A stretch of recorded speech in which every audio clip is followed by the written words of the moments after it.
Welcome back. First off, I want to say thank you to everybody. This is it. This is episode 100. I remember all the people who didn't think that I was going to get to this point. I'm not even sure that I thought I was going to get to this point. It was really special. So it's been a little over 2 years since we started this show. And I remember the first episode was The Fighter Pilot and the Playmate. It was Jesse Preston and Adam Butel. And I had a bunch of ideas for what I wanted to do. But I knew evolutionary psychology was probably going to be like the main theme of this show. And so I want to thank you guys for the journey of doing 100. So I was thinking, like, who am I going to do for 100? I had a bunch of different suggestions on who I was going to do 100. Bilzerian came up as a suggestion. A bunch of different people. A lot of people wanted me to have Andrew Tate on. But I think it was pretty obvious who I needed to have on for 100. So my episode number 100, he is the godfather of the red pill. He is the author of The Rational Male Preventative Medicine, Rational Male Positive Masculinity, Rational Male Religion, and The Player's Handbook. He's a fantastic content creator, and he has definitely helped me in my journey, especially when it comes to content creation, running a business and YouTube, as well as all the other stuff that we talk about as far as intersexual dynamics. And every other day, he sends me a new study or a new paper. This is Rollo Tomassi. There is no one I would rather be doing content with than you. I appreciate it, man. I appreciate it. All right. So my first question is this. So like one of the things, let's not just specifically stick to red pill. Sure. But remember we had Richard Reeves on here. Yes, we did. Professor from the Brookings Institute. He's a senior fellow at Brookings Institute. Also on Dr. Phil with me. For sure. So let's go back to this. Just in general, and not just feminists or women, but like, what is the resistance to this topic? Do you understand? Like he said, and I thought Richard Reeves put it best. He goes, he said in his way that the reason why the discussion or the reason why the elevation of Andrew Tate was so quick was because people in regular academia were not willing to have these conversations. And what's funny is that like even traditional conservatives now are not willing to have these conversations. No. And when you and I have these conversations, there's very little emotion, very little ego, and we're just spouting numbers. Now, you and I can nitpick on like exactly what we believe, especially when it comes to things like you and James Sexton specifically when it comes to like no-fault divorce, or you and I when it comes to like dual mating strategy. But overall, do we say, hey, are men committing suicide more than women? We know the answer to that. It's not the other way around. Is it a situation where, the majority of divorces are filed by men? No, we know that it's by women. Like certain things like that, we kind of know to be true. Where is the resistance overall mainstream coming from people, specifically you having these conversations? I think primarily it's commercial interest at this point. We're just about to enter into the 2024 election cycle, so everything changes.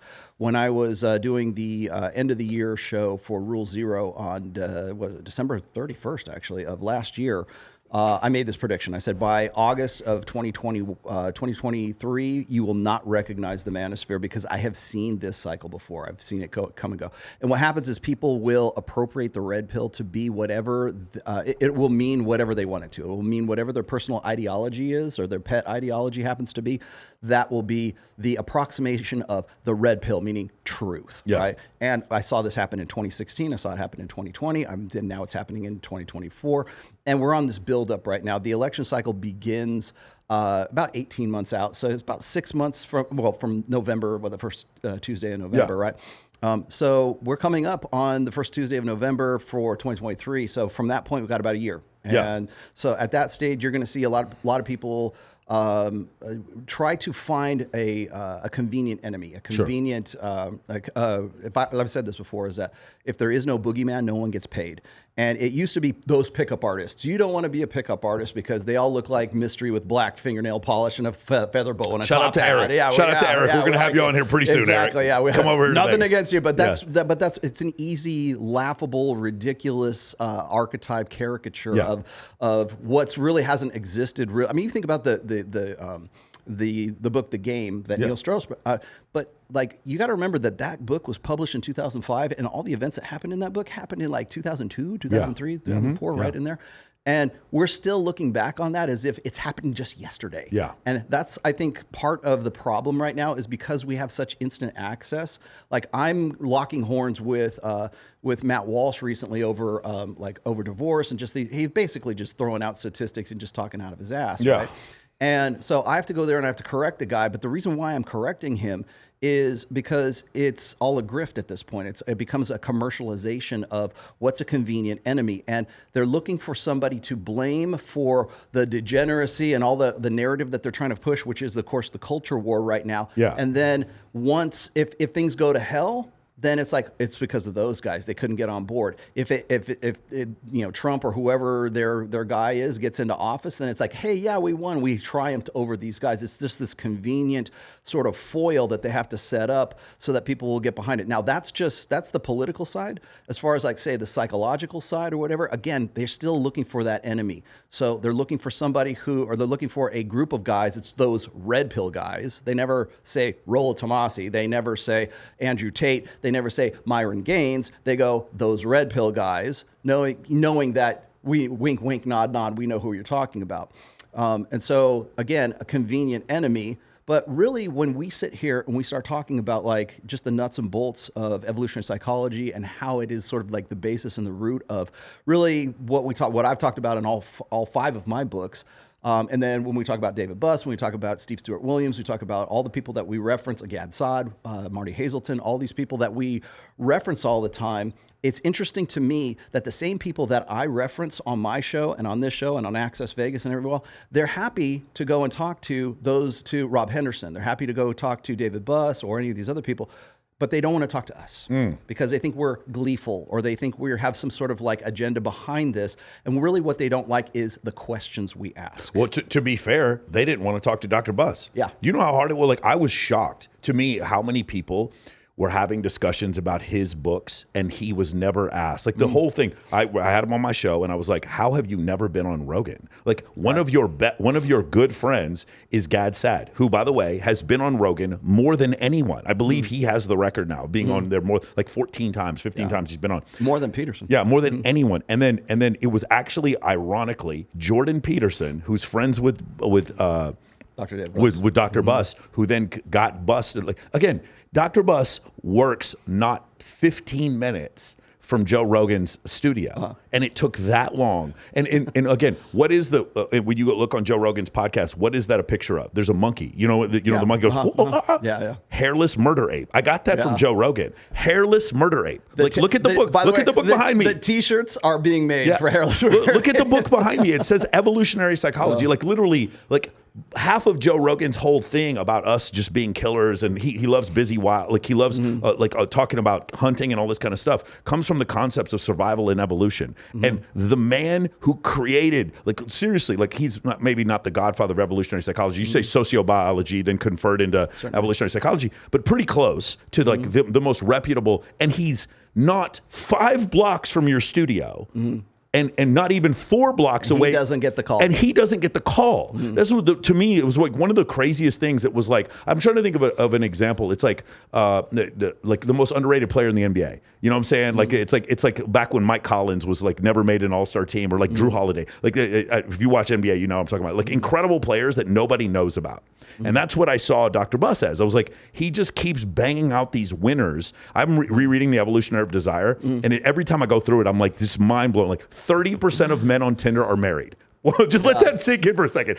30% of men on Tinder are married. But how inconvenient is that conversation to have? And so when you go back to that, like I think the whole topic is just because it puts women in an unflattering light. And by the way, men too sometimes, right? Here's what I think it is when we hit it from a different perspective. What happens, my greatest frustration with evolutionary psychologists is they have all of this forensic evidence that's just sitting in their lap, and all they don't connect any dots. In fact, in the introduction of damn near every book I've written, I say this. I say, look, I am just a dot connector here. If you think I'm wrong about how those dots are connecting, please, I want to be the first one to know about it. But here's the correlations I see, and here's the dots I'm connecting. If I'm wrong, I want to know that I'm wrong. But the reason why I wrote the first book is because I wanted to read that book. I wanted that book. I never got it in The Game.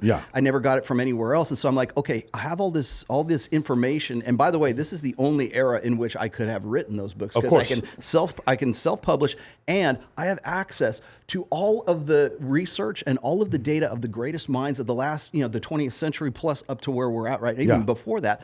And now I can use those as references. And you can respond in 4K video for 5 hours at a time. Exactly. That's another thing that makes it different. So what I think is happening here is we ask the wrong questions. We connect the dots and people are very uncomfortable with that. And I've said this before, that I'm actually going to quote Rob Henderson here. You can't give people information or data or research or stats without telling them how to feel about it. And that's part of the commercialization of all of this. So when I see like even Dr. David Buss, I've been critical of him just recently because of the fact that he's, you know, all been out about mate switching hypothesis or mate shifting hypothesis. And I'm like, well, it seems very convenient right now, considering that throughout like 90% of his career, it's always been about ovulatory shift, or it's always been about like dual mating strategy. It's like so much stuff. And then just like in 2020, so things just turned around, and I'm just like, why now is this happening? And then the only conclusion I come to is what Rob Henderson says. You can't just give data without telling people how to feel about it, because some data is not marketable. People don't want to feel bad about it. Like I'll do these very sort of clinical diagnostic shows where people are asking me these questions. I'm saying, I have access to the same information you do. These are just the dots that I'm connecting, and you don't like the way that I'm presenting those dots, and you don't like the taste in your mouth after the show, because I'm not leaving you with a happy ending. I'm just saying, this is what's going on here. You can choose to deal with that positively or negatively, but I'm just going to lay it out here. But the very act of me putting it on the table and saying, here's these stats about divorce, here's these stats about sexless marriages, here's these stats about hypergamy, whatever it is. It doesn't matter what it is. People will say, the reason why you are giving me these stats in the first place is because you want me to think or feel in a certain way. And they will, if you don't tell them how to feel, they will insert their own feelings into it. So I was going to skip around because I wasn't going to ask this yet, but like let's just go over this debate. I'm gonna play devil's advocate. I'm going to be Dr. Buss here. All right. It's the mate switching versus because dual mating, because that's the thing. Like that's the number. I've done 4 episodes. yeah, for sure. But I'm going to respond as Dr. Buss because I've read everything he's read, and I've met him, talked to him several times. So from his standpoint, everything that exists that's pervasive amongst Homo sapiens must exist in evolution. So for him, I personally think he doesn't care what the answer is, but it has to fit somewhere in our ancestral past, 50,000 years ago. Whatever women's proclivities were, whatever the correct answer is, the correct answer had to fit in having babies and passing on their genes. And so his answer, the reason why he switched it there were 2 reasons. There's several, but here's the main 2. Number 1, it was the study that showed that 83% of the time when women had affairs, they would switch partners, or they would fall in love with their affair partners, and it was only 30% of the time for men, which is intuitive. I feel like that's the case. And so just think about it like this. Alana, tell me if this makes sense to you. When women cheat, about 20% of the time it's for a short-term hookup. 80% of the time in a marriage, it's 80% of the time they might be looking for a new partner. And for men, it's 70-30 the opposite way. 70% of the time when men are cheating, they're looking for like a quick hookup, and then 30% of the time they're looking for a new partner. That makes sense intuitively. It totally makes sense. Okay, so that's why he comes up with that. The second thing he was talking about is like when we talk about CADs and CHADs and all that kind of shit, falling in love with the bartender is fucking stupid. That's not exactly his words, but it just like that's where he came up with, like, it doesn't make sense evolutionarily for the woman to fall in love with the male stripper. It makes sense for her to like take his genetics. Seed, yes. But like the thing is, the problem is what we're seeing empirically is 83% of the time they were falling in love with their affair partner. And so this was my conclusion that I came to. You talk about different phases that women go through. And I think there is a phase where she just wants hot Chad thundercock dick. And I absolutely believe that. And that is 80% of her proclivities. He is hot and has a strong jawline, and I am down to fuck. And I agree with you.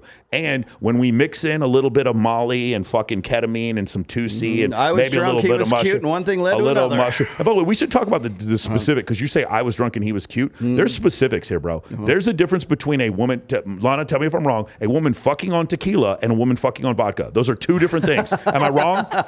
Am I wrong? Okay, well, personally, I don't drink, but I would say, there's a difference between fucking on shrooms and shrooms. No. What I'm saying is, how likely is a woman to have sex on vodka versus tequila? I don't know. You have not seen, because tequila is a stimulant. Okay. I have never seen anything. I don't drink. Let me see if I can add something here. There is a song called "Tequila Makes Her Clothes Fall That's Off." right. That is the truth. If they're right, there is no song that says vodka makes her clothes fall off. So, or even Bud Light makes her clothes fall off. That's what I get for 25 years in the wine and spirits industry. But hey, Bud Light makes they's clothes fall off. Yes. No, Bud Light makes they clothes fall off. Sorry, we just got canceled. Yeah. Of course, there is a song called thinks my tractor is sexy too. So I just throw that out there. Thanks, Justin Waller. So I'm gonna pretend to be Dr. Buss here.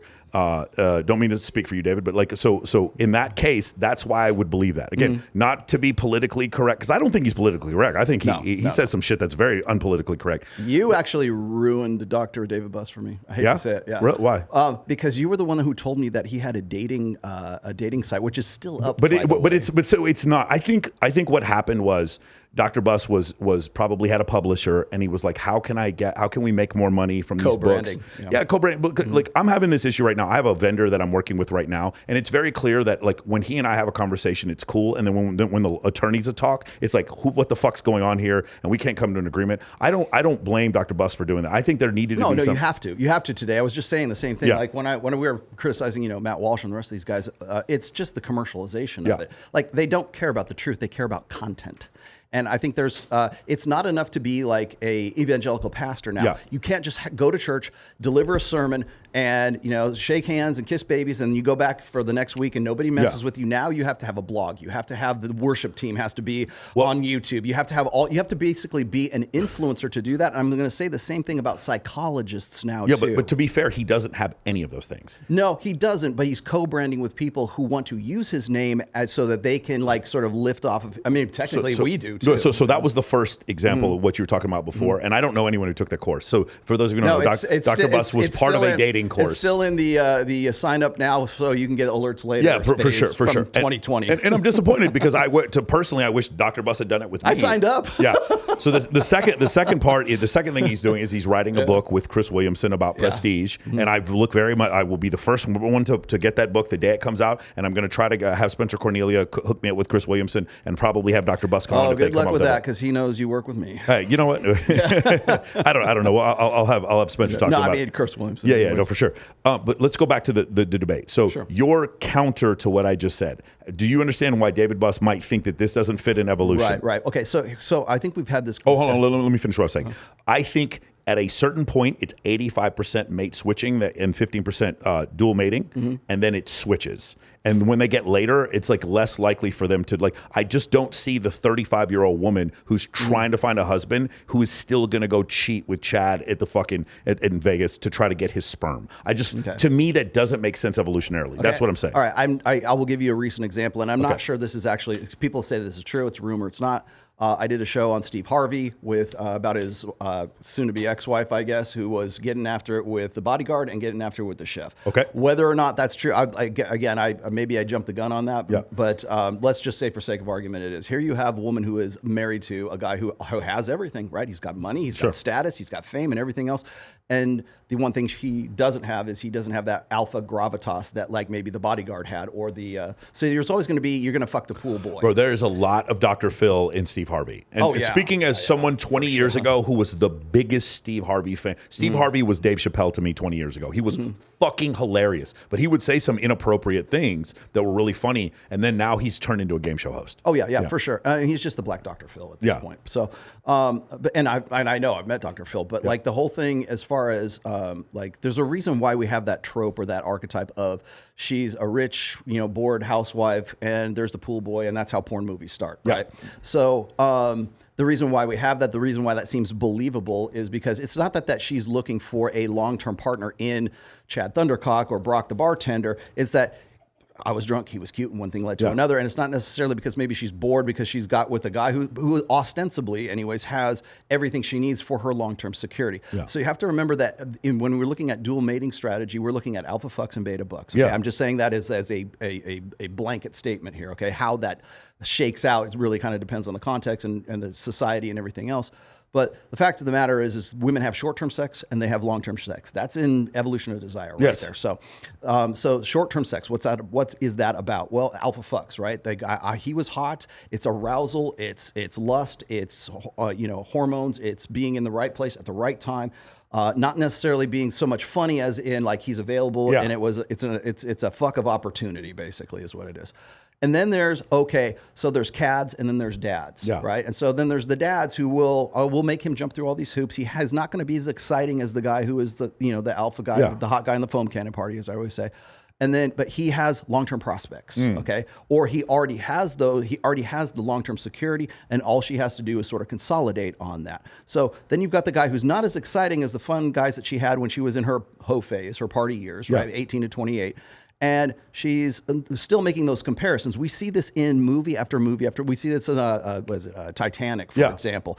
She's this rich little debutante on the Titanic, and she falls in love with 5 minutes of alpha trumps 5 years of beta, right? So Jack goes to the icy bottom of the sea, and then later on Rose lives to be 100 some odd years old, and we see in the last scene of Titanic how she's lived this glorious lifestyle, riding English horses, and she's Amelia Earhart, and she goes shooting quail and all this other stuff, and the one person she cares about at the end of her life is literally symbolized in the heart of the sea, which is the diamond that slips to the bottom of the ocean, and she lives happily ever after in the icy grave with Jack, right?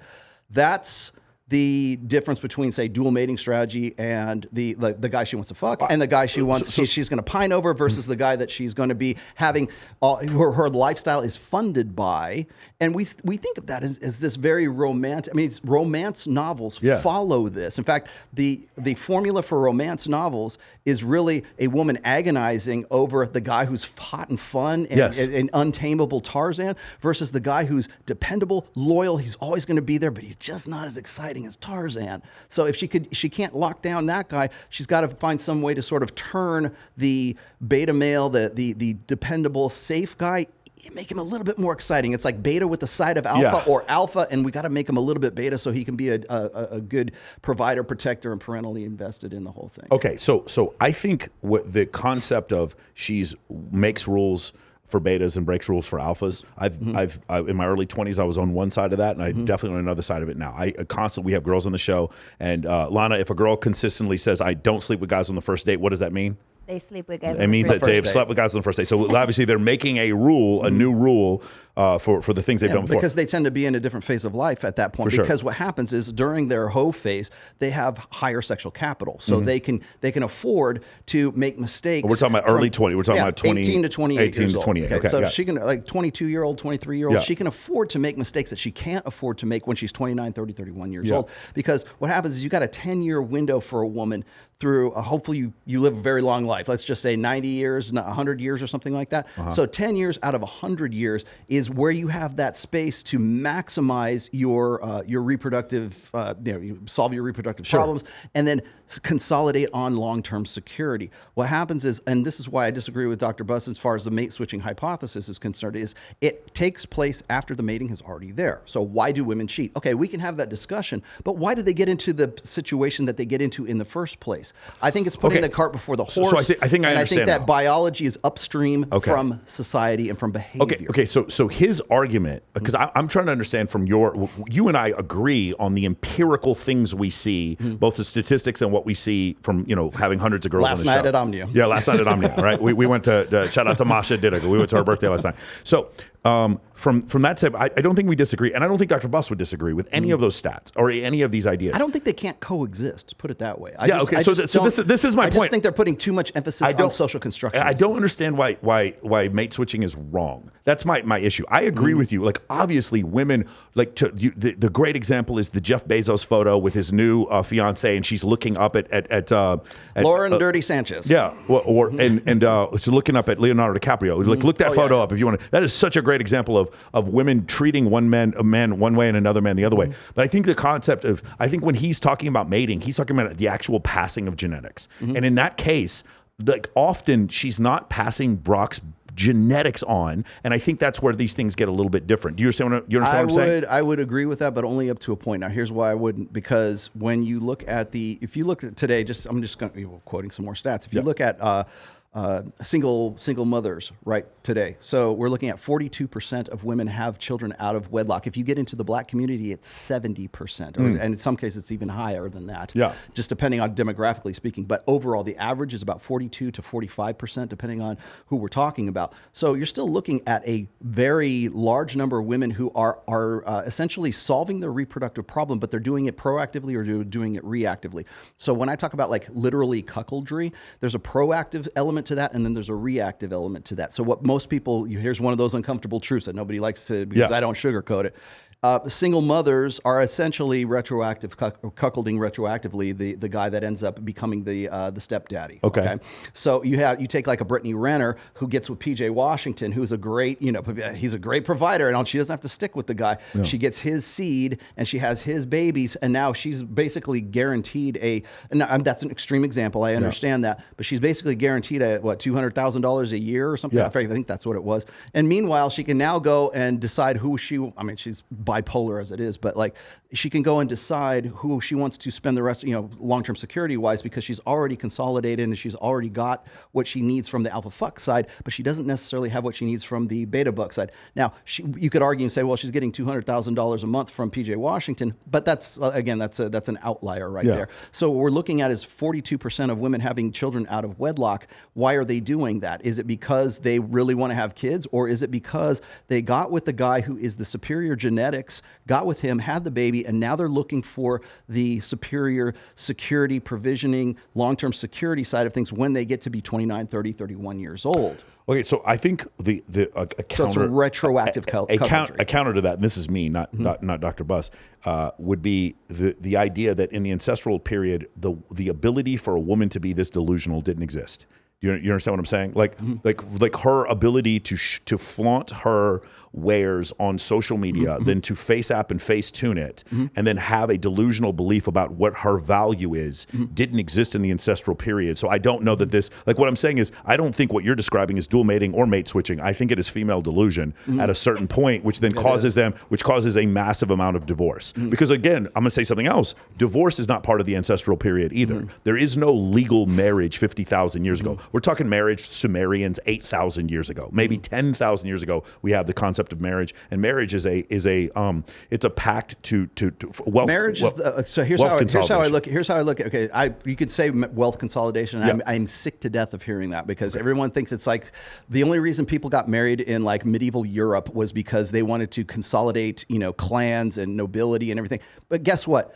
Like the fiefs and the serfs and the peasants and everything, they got married too. Sure. So it wasn't because they were trying to mingle, noble families. I'm talking before Christianity. Yeah. Yes, of course, in your time, it's a passing along of genetics, but also during that Middle Age period, his name is John Carpenter because he's a carpenter. Normal people did not have surnames back then. Right. So like the idea of passing on a family lineage or a legacy or a shield, dynasty, whatever, that didn't exist back then. So that's what, and then the concept of marrying, choosing who you marry, and the concept of marrying someone you loved, and the concept of you marrying someone you loved because you wanted to be happy. That concept is only maybe 400 years old.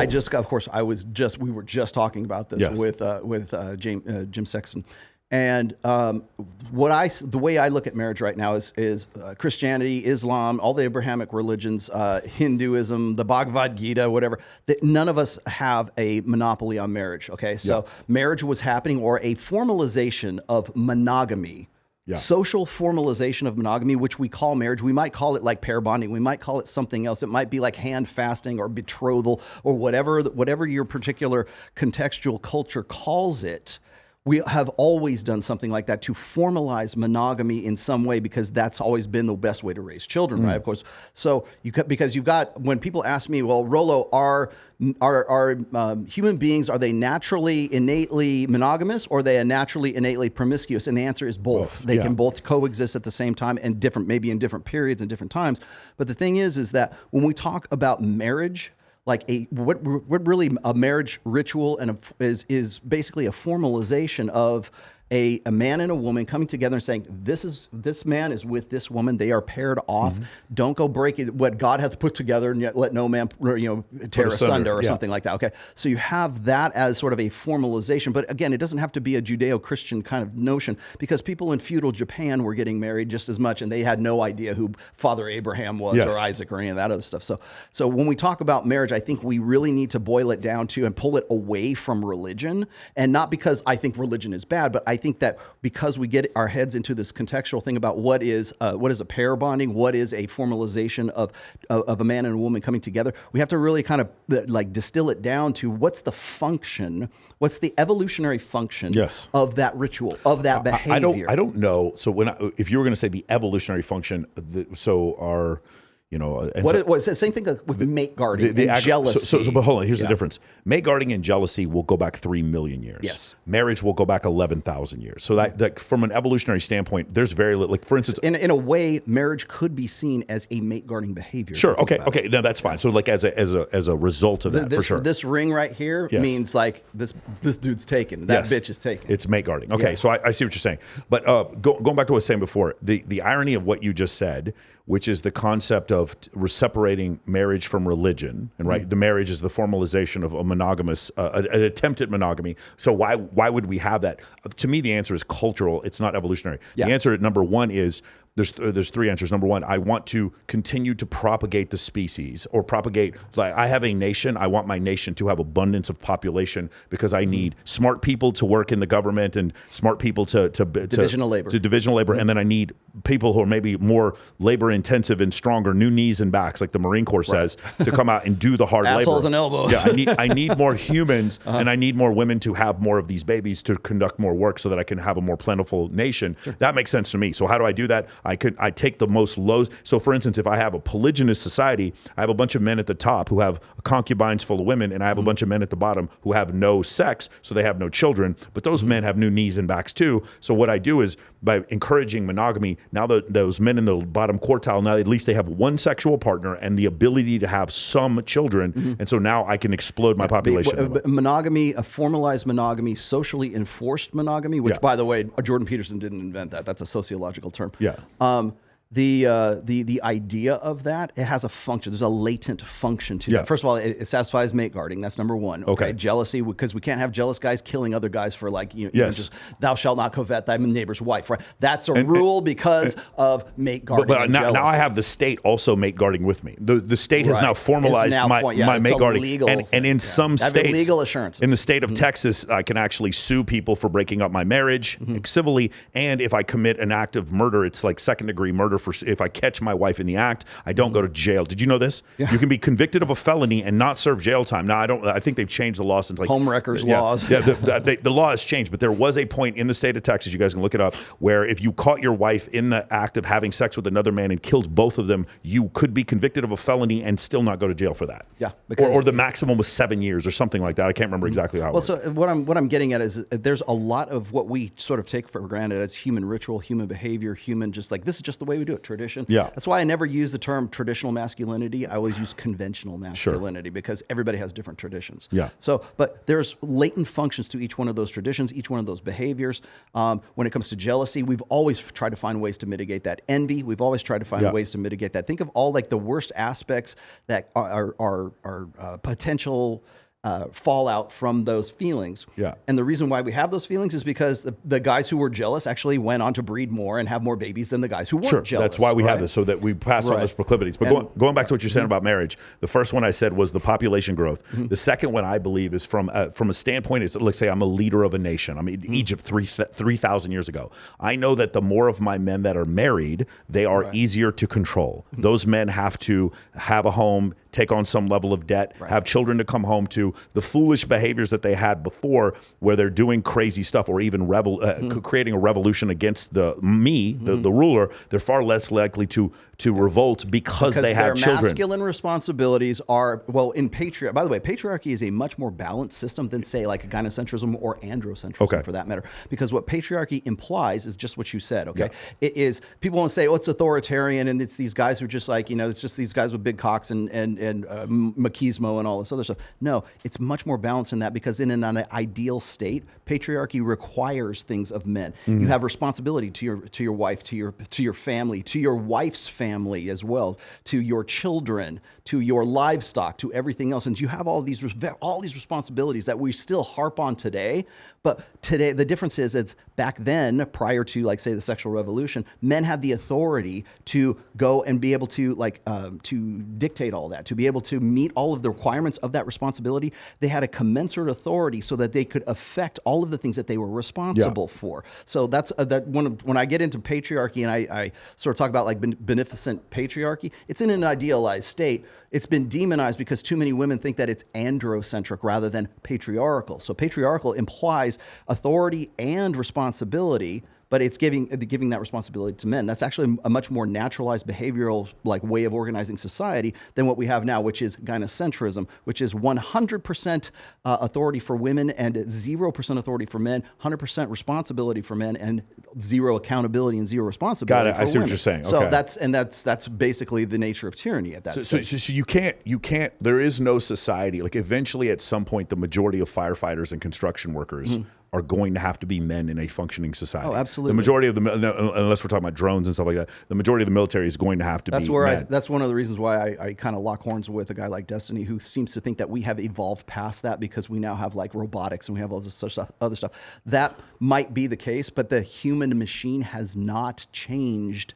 And you're just as jealous as your ancestors were on the sub-Saharan African savannah 100,000 years ago. Just to be specific about what you're saying, the bifurcation of this species going back to a previous species is 200,000 years. Yes. Meaning, when we talk about people being 50,000 years ago, you could have a child with a time machine. You go back 50,000 years ago, you could have a child with that person because they had the same 23 alleles. Just like you can't match a horse and a donkey together, you get a mule because you have a mismatch of alleles. We are still the same species 200,000 years ago. So if you go back to there's microevolution from that standpoint, but we're still the same species. We have not bifurcated. The machine hasn't changed in 200,000 years. So when people talk about evolution, they're like, hey, are we evolved to do this? I'm like, culturally, we've evolved to do a lot of things. But if you were to if they were to show a hot woman to a person 50,000 years ago, the guy would be like, yeah, that girl's hot. They would see similar things. Well, since you've read Evolutionary Desire, did you read Alpha God by Dr. Yeah, sure has. Yeah. Okay, so in a lot of they want to talk about the Yanomamo tribes and all this kind of all these hunter-gatherer tribes that are still sort of the last holdouts of humanity, right? Well, when they do these studies, say on envy or on jealousy or on mate guarding or mate sharing for that matter, each one of those societies, even as primal and primitive as they are, they're still dealing with an aspect of the human machine that hasn't changed for 100,000, 200,000 years, okay? They might contextually say, well, we share our wives, and that's how we deal with the jealousy factor. But the jealousy's still there. Yes, in modern, 18th century, 19th century, 20th century Europe and in the United States, well, we deal with that by marrying them and having legal assurances that you don't take my bitch and I don't take your bitch. That's pretty much how it works. Yeah. So we do things differently, but we're still looking for end arounds and workarounds for the same problem that we have, or whatever if you want to call it a problem, it doesn't have to be, but the same behaviors, the latent behaviors that human beings have, we find cultural ways, traditional ways,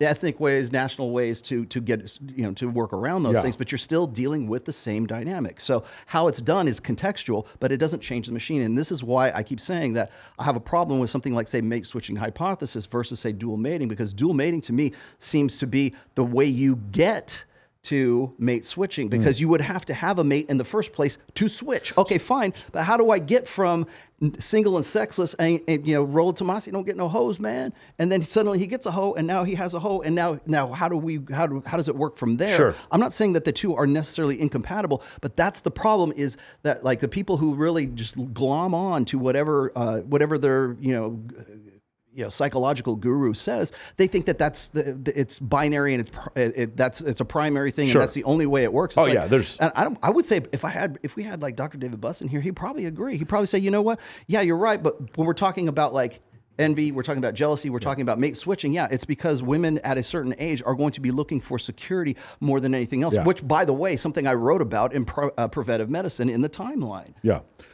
So let's go to this real quick. The concept of Matt Walsh talking about marriage. Sure. I was going to get to this a little bit later, but the thing is, so I watched his response, and I've seen other response from mainstream. So one of the things is they call it Big Con, right? That's Steven Crowder. Thank you for that. Yeah, it's called Big Con, meaning the conservative movement overall, which includes the alt-right and all these different... Big Con. Trad-con, exactly. Instead of big tech, big pharma, big For sure. con. Big Con, okay. So now in this situation, whenever they respond to these intersexual... I don't want to just pin this on red pill. Any kind of intersexual dynamic discussion, I understand. Watching Matt Walsh, I almost felt a sense of pity, because it was very clear to me that even though this man probably has an incredible salary and has a huge staff that can probably do tons of research, the fact that when he says this guy who was apparently a divorce attorney, how the fuck, he was just on Lex Fridman. Allegedly. How is he apparently a divorce attorney. How would that not have taken you 30 seconds to look up? 35% of the population, according to the U.S. Census, divorce. So the divorce rate is 35%. Like, how are you this bad with math? Like, I don't understand. You've produced documentaries, and you have a job where what is he making? 200, 300, 400 grand a year, probably more than that. Like doing this job. How? It's just very clear to me that he has to cover Ukraine, taxes, LBGT, all this big con stuff, whereas you and I cover intersexual dynamics. Red pill master. Right. So you and I, like on a slow month, you're doing 40 hours of intersexual dynamic discussion and research, and this is not his thing. And he goes off and he says things that are just like, and again, I don't dislike Matt Walsh, but they're ignorant. Like what he was saying was ignorant. Obviously, when he says, if you guys want to go back and watch the video, he says the marriage rate is somewhere between 35% and 50%. That's not true. We had James Sexton come on.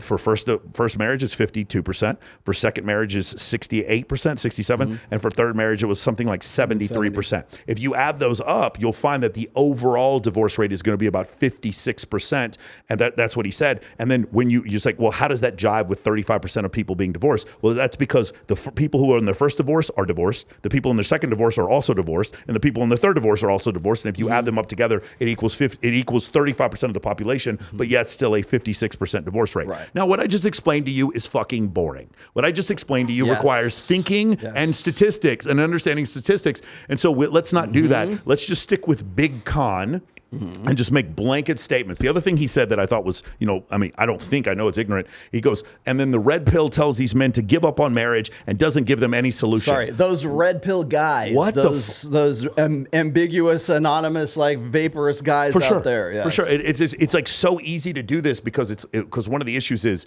he states, and clearly he did no research when it came to the divorce rate and did no research when it came to James Sexton's ability to be a divorce attorney. So now he goes off and he says, well, now there is no prescription that then these red pill guys give to these men. They just say give up on marriage. And that is additionally not true. It's like, I went to the fucking gym. I now have options with women. Right. If I choose to get married, I'm going to get married because a woman has genuine desire for me, because I have a number of women to choose from, because I am a better man. And I'm not trying to manipulate women. I'm just, like in my case, trying to show higher status so I have more selection, so I can choose a woman who's genuinely desirous of me. And then the other thing is, like, I could get a prenup. That's another thing that I could do. So you, in general, but not in every case, if you had a friend of yours that got married, you wouldn't be upset, right?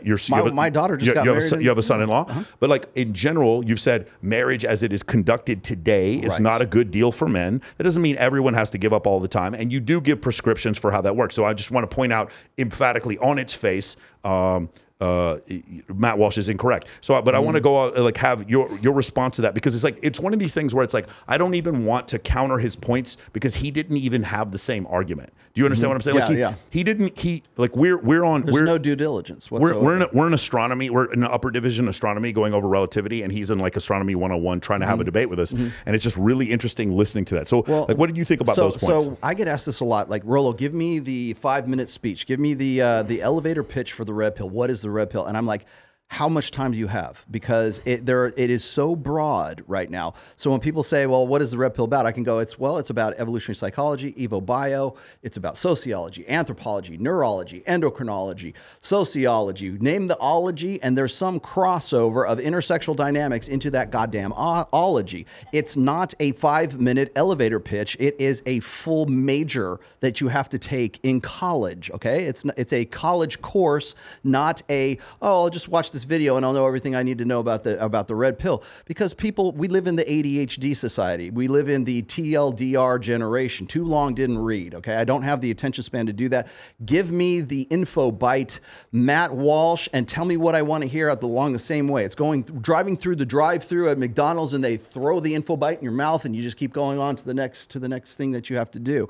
But it's further disappointing because Matt Walsh has put together documentaries. Yeah, he's done research. But look where his documentaries are. He focuses on one thing, like what is a woman, okay? For sure. So, and by the way, I still had like problems with that as well. But the thing is that The reason why they do these things is because they're easy, low-hanging fruit, or they think that it's low-hanging fruit because, again, they are not interested in truth. They are interested in content. They don't care about getting into the details and getting into the entrails of whether on this guy Jim Sexton is actually a divorce attorney. He's been a divorce attorney for 22 years. Okay, he knows what the fuck he's talking about. Okay, he doesn't have to. You don't have to ask him what. Well, I mean, I just did a show at Jabrizi Studio, and we were just talking about this, and I compared and contrast what he was talking about, Matt was talking about in his, and then we did my show. And we had him on there. And the first thing that Jim Sexton does is he gives all these accurate statistics. He's reading them right there from CDC, from Census Bureau, from his own, from all of the information that he's had for over the years. That's how we get the 56% of marriages fail in the United States. That is the accurate number right now. Yeah. So let's do the other thing. He said the 75% of failed marriages. That doesn't mean divorce. What that means is the 56% of divorce.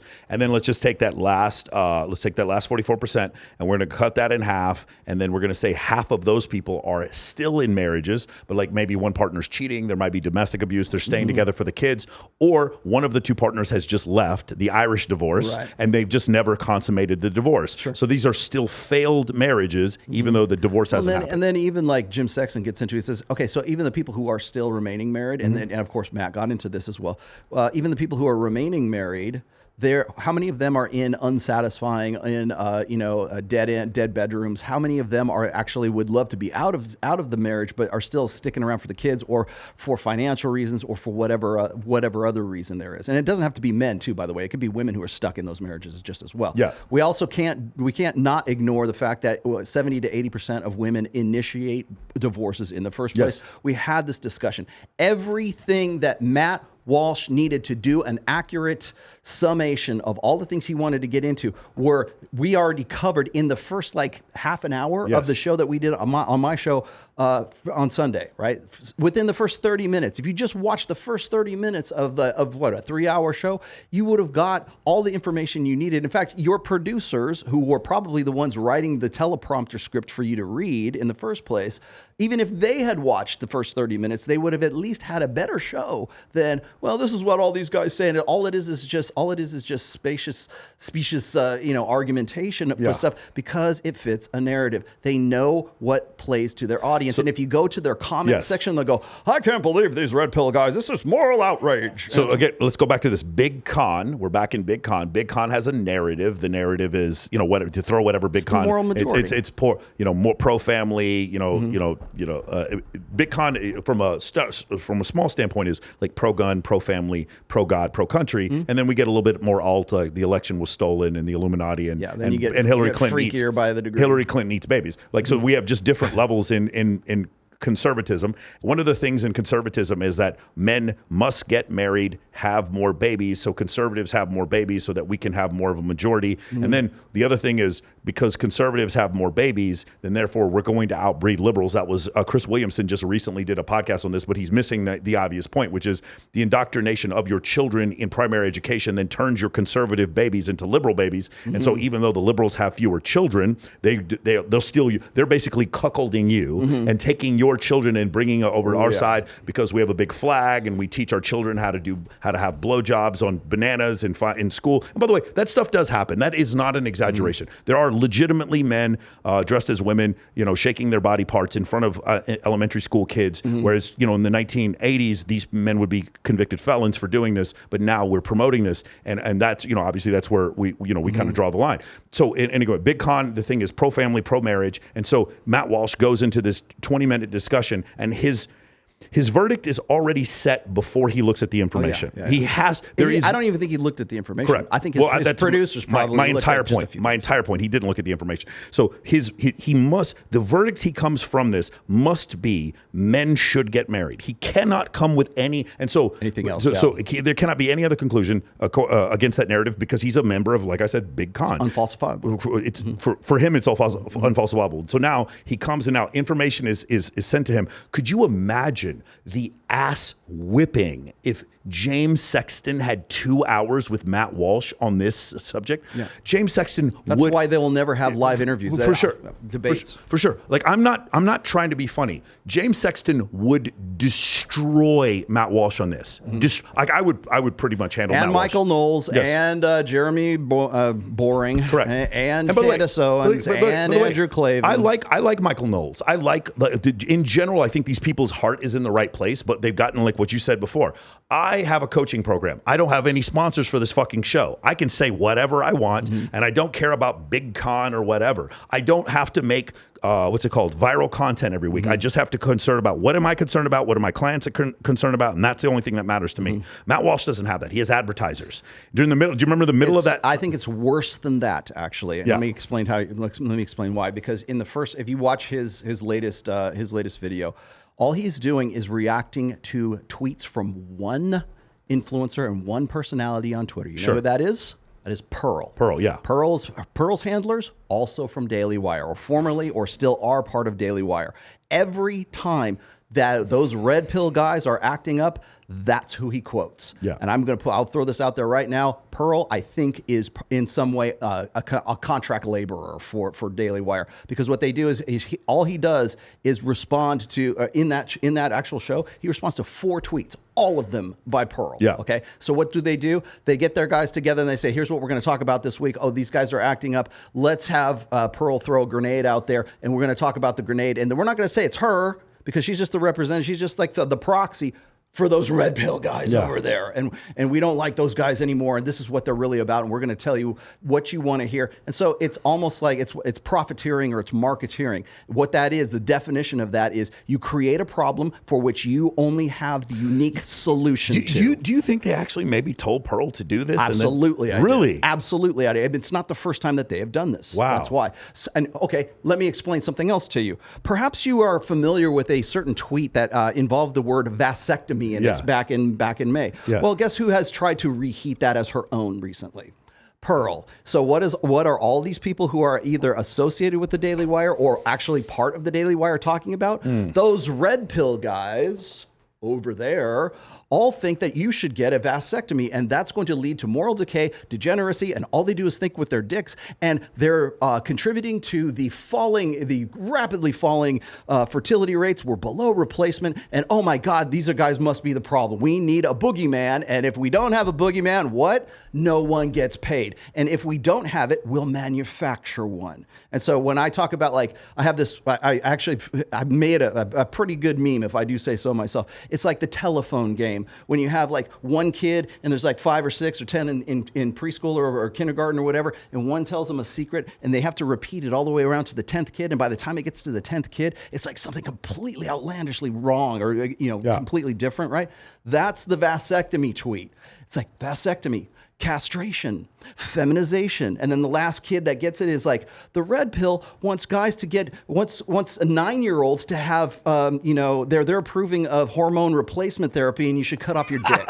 That's basically that. It goes all the way through that. And so I have this one. So when people come and say, "Aren't you the vasectomy guy?" and I put that tweet up there and I go, "You're the last kid in the chain." Yeah. That's basically what you are right now, because you believe in the bullshit. And by the way, that was a throwaway tweet meant to be an exaggeration. We went through I mean, we know what we did. Well, guess who's reheated that recently? Pearl has reheated that. And you're Troy Francis. He did one. Have you seen the high status one? Troy Francis did one. He goes, high status men take Trenbolone and do cocaine. Have you seen this? It's so good. It's like, bro, hit on Zerka.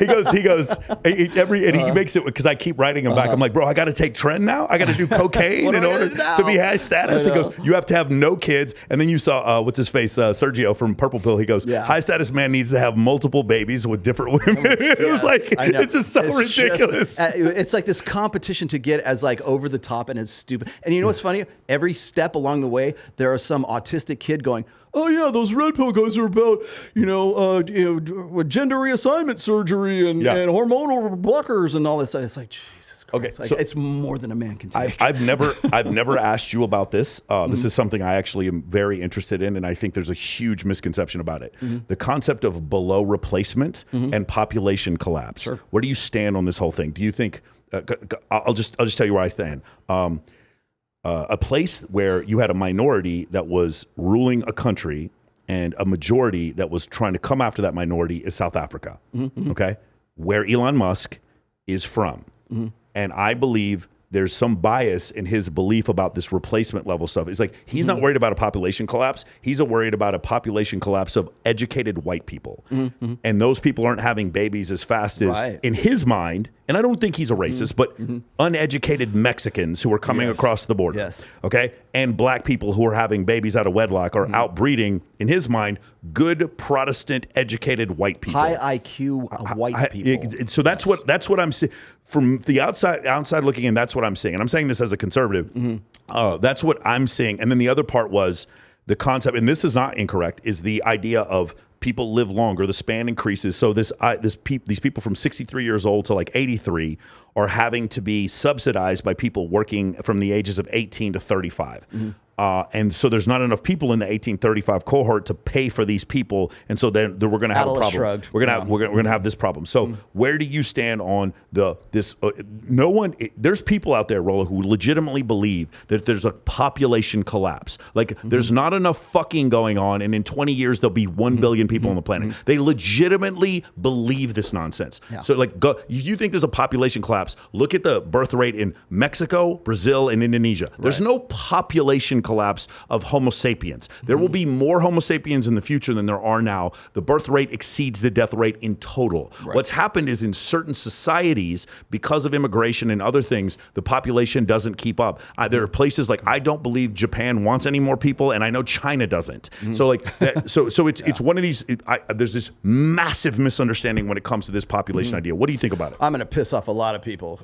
So here's the thing: is first of all, I'm going to give you the numbers. Okay. Now I quoted these numbers on our show with James Sexton and the rest of these guys.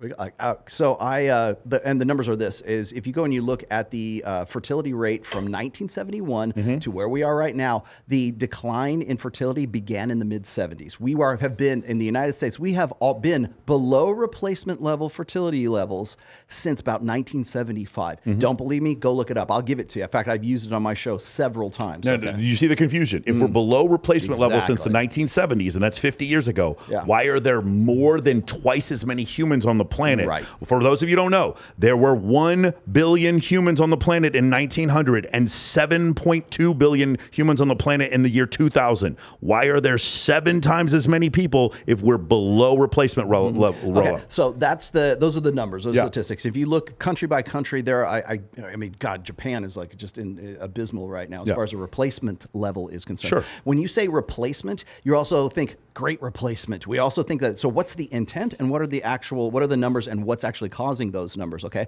The reason why Matt Walsh and the rest of his cohorts have a problem with us as red pill guys is because, again, we're the boogeymen. You guys are the reason why we're not having babies. You're the reason why the marriage rate is at 5.1 per 1,000 right now, the lowest rate that it's ever been since the 1848 when they started keeping track of all this. No, it's actually a result of hormonal birth control and the sexual revolution. So if you look at where declining fertility rates started, it starts all right around the same time, right around 1965 to 1975, and I always peg it around 1970, 1971, when we were talking about no-fault divorce. Well, as far as I'm able to sort of determine here, no-fault divorce is the product of hormonal birth control, because what happens, hormonal birth control becomes a thing and women start taking it, they start divorcing their husbands. So if you look at the correlation, I know it's not causation, but if you look at the correlation between the rise in use of hormonal birth control and you look at the rise in divorce, it's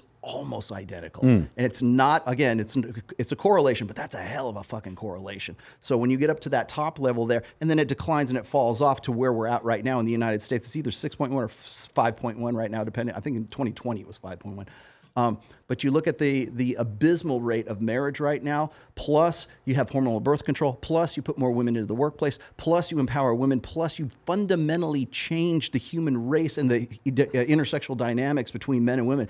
Why do I obsess over this stuff so much? It's stuff like this. When you say fundamentally change, you're like women who would be fertile are now longer fertile because... Well, we basically have the sexual revolution is a product, or is it is a project in eugenics. It is and I'm not saying intentionally. It's just is as a result of just being at all. So you've got eugenics that's going in there. You have essentially turned over the human reproductive process to one sex. You were just saying a little while ago when we were talking about mate switching hypothesis. It's like, well, women are just fucked up now. Like it's because of society. And it's because they have we're allowed to be delusional. We're allowed to because be delusional. we're so far away Right. from the survival Okay, scenario. So are we allowed to be delusional, or have we given women carte blanche right now when it comes to human reproduction? So you have hormonal birth control. Don't come at me for vasectomies when for the last like 60 some odd years post-sexual revolution, you go and you look at the drop in fertility below replacement. What I'm saying is women have always been that way. Yeah. It's just the fact that now they have the luxury and the option to be as fucked up and as delusional as they want to be. They've always been that way, but now society has switched so dramatically as a result of one invention that now we see what they're really about. Because prior to that, we had all these buffers. We had societal buffers. We had stigmas for single mothers. We had the church. We had quote unquote patriarchy, all right up until 1 year, right around 1965, 1970, somewhere in there. That's when the sexual revolution really took off, and that's where things change. So if you look at all of these cultural things that are big hot button issues right now, if you trace back like where they started and where the decline was, you will always find one commonality. About 1970 is when they all started. Okay. So getting back to what you're saying, as far as reproduction is concerned, as far as fertility rates are concerned, is there an intent behind it? Is it the Rockefellers who invented feminism? Is it Elon Musk who is talking about the Great Replacement? Is it Klaus Schwab who's behind all this? Is it this Illuminati guys in a darkened room smoking cigarettes in a silhouette somewhere with baby eating, Moloch worshiping, Jeffrey Epstein Island going guys like that? And my answer to that is no, it's not. It's because the only other option is we're just that fucked up. Yeah. We're just that's just human nature. And when you give us that much option, that's where we go. We become delusional. Yeah. You give us hormonal birth control, we don't have to we can have sex and we don't have to worry about pregnancy. We now revert to type. We now revert to what we really, really are because we don't have to worry about those societal stigmas anymore. In fact, a single mother today is a superhero. Prior to 1965, that was the worst shame you could bring upon a family. All that shame is gone. And that's why when people say, Rollo, when's this pendulum going to swing back? It's never swinging back because there's no pendulum to swing back in the first place because technology won't permit it. Yes. So, all right, so you're saying instead of one big nefarious thing, it's a bunch of little negligent things that stacked on paper cuts. on top of each other. Okay, so it's kind of like what Professor Reeves was saying. But see, here's the thing: when people feel out of control, they have to find some way to externalize it. So it's the Jews, it's Jeffrey Epstein, it's the Illuminati, it's whoever Alex Jones hates this week. Yeah. It's whoever it's the red pill guys. That's we're the villain du jour right now, and it'll be somebody else sooner or later. Okay, James Sexton, let's go over real quick. I want to go over the probably the number one difference you have with him, which is the concept of no-fault divorce. Oh, you're thinking of Andrew Wilson. I'm sorry. No. Actually, James believes, because you posted something on Twitter about no-fault divorce causing people to have more divorces, right? Mm-hmm. James doesn't believe that. Yeah, because I would say that I think we'd only differ in like or origination of it. Okay. So like one my proposal with say Andrew Wilson, and I guess maybe we'll have to talk about this with James when he comes in. Yeah. But what I see is I see that the hormonal birth control was the single most significant invention of the 20th century. I would say more significant than the atom bomb. Okay. Because what it has done is it has fundamentally changed the way we reproduce and create life, as opposed to like the atom bomb, how do we kill people, right? Yeah. So the way we do sex, the way we do marriage, the way we do intersexual dynamics, homosexual, bisexual, whatever sexual, all of that can be rooted back to one invention, and that is hormonal birth control, which put the human reproductive process in the hands of women. What happens when you give them that? The divorce rates skyrocket. Okay. And what happens when that happens? You see militant feminism start to ramp up. You get Gloria Steinem and Betty Friedan, and you get all the militant feminists of the late 60s and early 70s. They jump on board, and everybody piles on. So insurance companies, banks say, well, more women are getting in the workplace now, so you can now have a line of credit. 1974, all the banks, because we went off the gold standard. Why do we go off the gold standard? Well, we got more people coming into the workforce. We don't have ways to back up our currency with gold anymore, so we need to go to a fiat currency. I would say, I'm not saying that's entirely the reason, but I would say that was probably had something to do with the fact that we have doubled the workforce as of, like, say, 1970, when women are coming into universities. We've got Title IX. We have abortion on demand by, 1972, 1974 for Roe v. Wade, somewhere in there. 72. 1974 is when banks gave women the ability to have a bank account and to have a line of credit. They're happy to do it because they don't have to worry about the gold standard anymore. It's all fiat currency. You can have as much credit as you want, baby. Okay. So all of these things that we take for granted right now, they all track back to that one single year right there.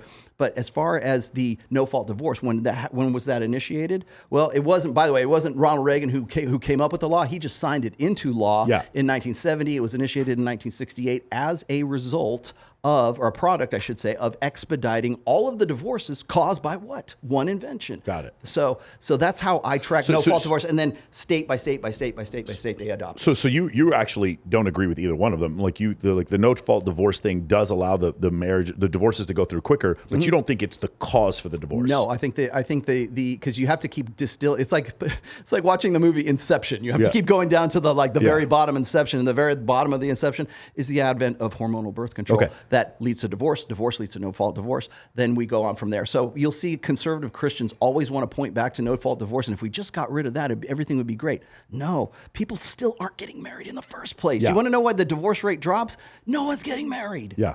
Okay. So just so we're clear, that's because I kind of agree with you. That was Andrew Wilson, the Crucible. That was his argument, was that a part of the reason for the increase in the divorce rate for the last 50 years or whatever had to do with the fact that no-fault divorces made it easier for women to just get out of a marriage, as opposed to the cooling off period that 7 states still require right now. And goes back to what you were saying before. Are women just delusional? No, they have the luxury of being delusional now, as afforded by one invention, which is hormonal birth. So in general, so that's a macro example. Or I'm sorry, micro example. The macro example of what you're talking about is, as society gets further and further away from a survival scenario, we're delusional. That goes. That's Kyrie Irving believing in flat Earth. And all of it becomes delusional. Destiny thinking of our better angels are going to save us, and we don't need to worry about pulling triggers because anybody, it doesn't matter what shape you're in, and it doesn't matter. We have robots to do all our fighting for us now. We're evolved past that. No, we're not. We're still the same machine as we were 100, 200,000 years ago. And by the way, his reality that he's describing, that may be 200 years from now. That may be 100 years from now. Well, there may be a point where we start regulating people. Well, you know what, sir? You have too much. You have too much testosterone. You got to go live on the moon, and so you don't have to. And maybe all of security and firefighting and construction work is done by robots. Maybe we get to that point, but we're not there today. I made this prospect, and maybe we just leave it here. I made this prospect in my 4th book in religion, in the introduction, where I said the decisions and the mindsets today and our belief sets and our ideologies today will affect what we are, like literally what our chemical and our biological makeup is, probably 50 years from now, 60 years from now, because we have plotted the human genome. We know how to do gene editing at this point. So I proposed this question. I said, if, let's just say for sake of argument, there is a gay gene, should we edit that out of our children? Is it abnormal to have a gay kid? The answer is people will, regardless of whether we should. Of course they will. But the answer to that question is an ideological question. What about Down syndrome kids? Should we, if we can, literally we can do that now. We can edit out the Down syndrome chain, whatever the genetic chain is. We can pull that out and say there will never be another Down syndrome kid. Should we do that? Because then we don't have like those TV shows where the kid's like, guy has Down syndrome and he's cute and we like him and he's funny and everything. But so should we do that? Should we make okay, so those are like big major changes. What about if I have I know I'm going to have really bad macular degenerative disease with I have to wear glasses. What if we could, is it a different situation if we say, oh, we want to fix your eyes, right? You won't have to wear prescription glasses anymore. Should we do that? Oh yeah, of course. Rollo. Should we edit out the gay gene? Rollo. Oh no, that's not abnormal. Rollo, so here's the thing. These debates are terrific, and I love Ray Kurzweil. Have you read Ray Kurzweil, The Singularity is Near? He goes over all this entire discussion, and he has a new book come out called The Singularity is Near.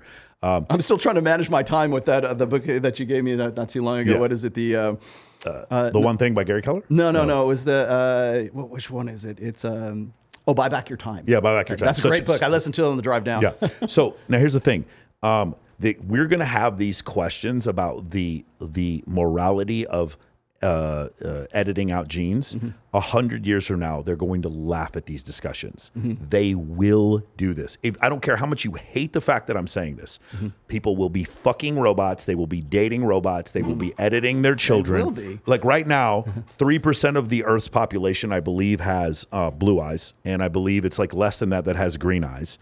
And when people start editing, you're going to see 50-60% of the human population with blue Blonde and hair, green blue eyes. You're eyes. going and it's just okay. Again, you can get as mad as you want. The reality of the situation is, while we have these moral discussions today, in the future, the answer will always come from, what does evolution tell us? Humans will choose the path of least resistance. They will choose the sexy sons. They will choose whatever they can to ensure, like, again, if I had the ability, women choose to date, the sexy sons hypothesis is the idea that women choose men who have attraction cues that other women pay attention to, so that they can have children that have those same attraction cues.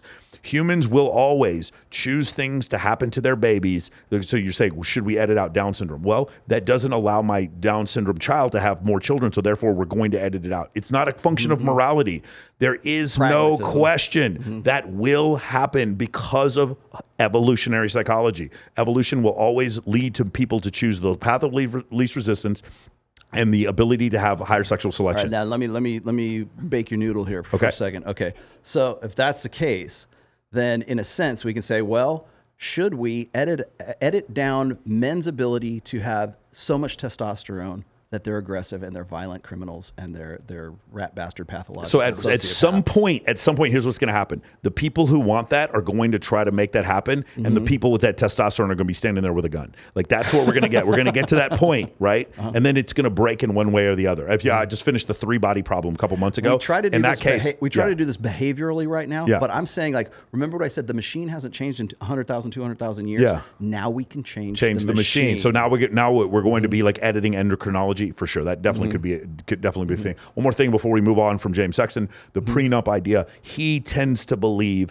that the prenup is a little bit more ironclad. It solves most problems. And then there's a lot of people in the red pill community who say prenups are just getting thrown out left and right. What do you believe after talking to James? I've changed my mind about that. My impression of prenups was drawn from a documentary called Divorce Incorporated from like 2012, 2013. And in there, they say that prenups, by and large, were unenforceable or very easy to throw. Like judges made a game of throwing out prenuptial. Now, the other thing is that, and James actually agreed with this, is you cannot write into a prenuptial agreement child support.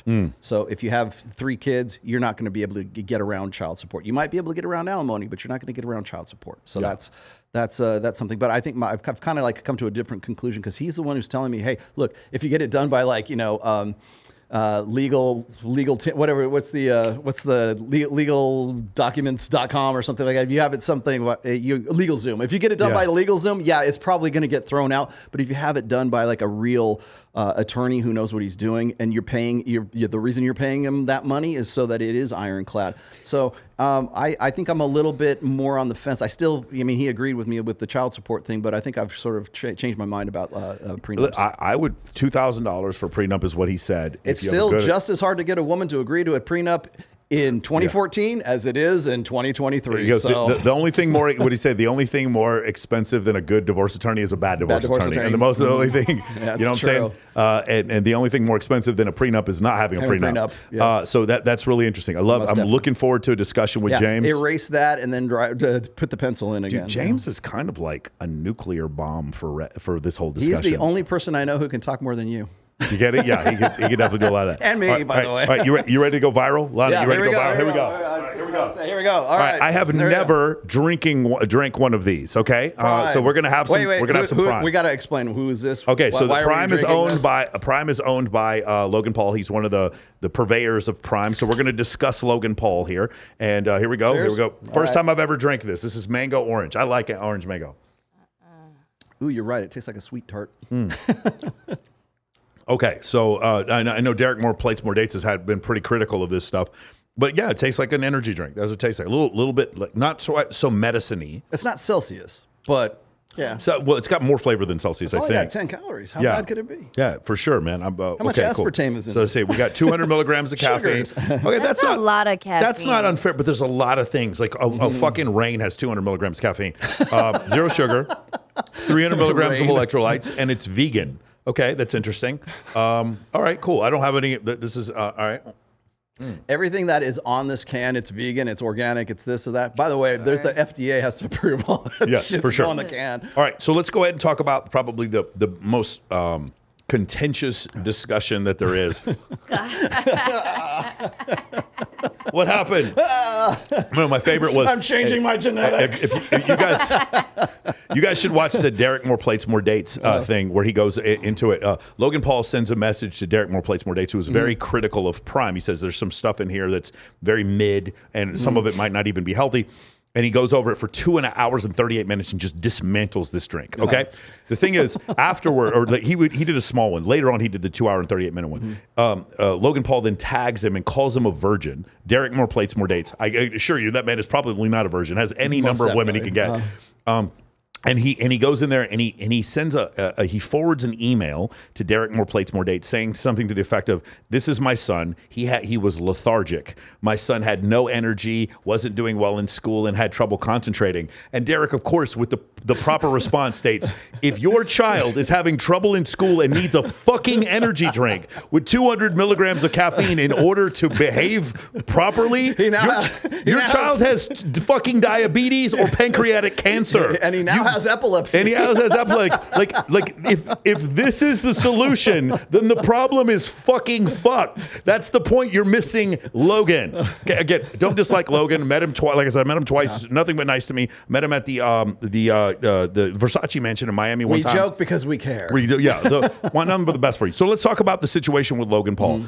So just to reset for people who don't know, and you've been living under a rock if you haven't figured this one out, he has a fight with a guy named Dylan Dennis. Dylan and Dennis go back and forth. It gets a little personal, a little bit of a Twitter beef. Apparently, Jake Paul slept with Dylan Dennis's ex. That whole thing happened. Logan, at the same time, previous to this, gets engaged to a model who's Nina Agdal. Nina Agdal, who's 5 years his senior. I believe he's 28, she's 31, so 3-4 years his senior.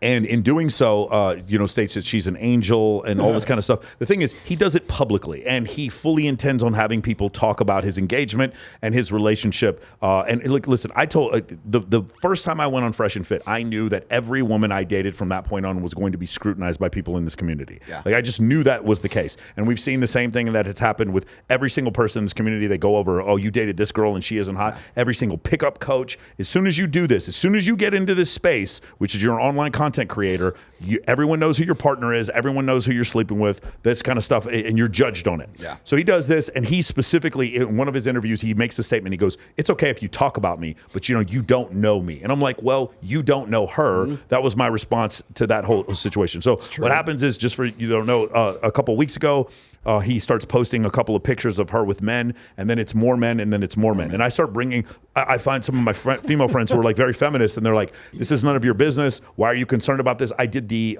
Pink Pill podcast sitting right here with Jamie Lynn, and at first she was like having an issue with it, and then I was like, "Okay, Jamie, once we got to 115 men, do you think maybe then it's an issue?" Once there's a video of Nina Agdal stating, Lana, have you seen this one? "I just need a big fat sausage to destroy my insides. Yeah. This is the longest I've gone without sex. I need no one clip me saying this, please. I need a big, huge sausage to destroy me." Right? And then when she's on there saying, Mark that. I'm so marking that. my other favorite quote was, "I think penises are ugly. They need to be hidden inside of me." I don't know if you've seen that one. Yes. And then the other one is, "I sucked a dick inside of a full football stadium." Again, do not clip this, please. Nobody clip me saying that. But like the point I'm that trying as a sound drop before tomorrow. So again, the issue is she goes off and she basically, she didn't tell me she was a virgin, so she's not lying to me. And women sleep with a lot of people. We have them on our show all the time. We have porn stars on there. Go out and do your own thing. Sarah Jessie's been on here. She does porn. Let your freak flag. We're not here to judge you for being promiscuous. That's not our issue. But what happens later is that he goes off. Logan says she's an angel, and I know everyone she's been with, and she's only been with 5. 5, bro. Dude. 5, which means one of two things. Either you're lying to me, which is a foul, because you told us to talk about you, or she's lying to you, which is also a technical, and she should be ejected. So that's the issue that I'm having. The other issue is the cope that he has, that one statement I still can't get out of my mind, which is, yes, she's been a model for a long time, and people want to take pictures with her.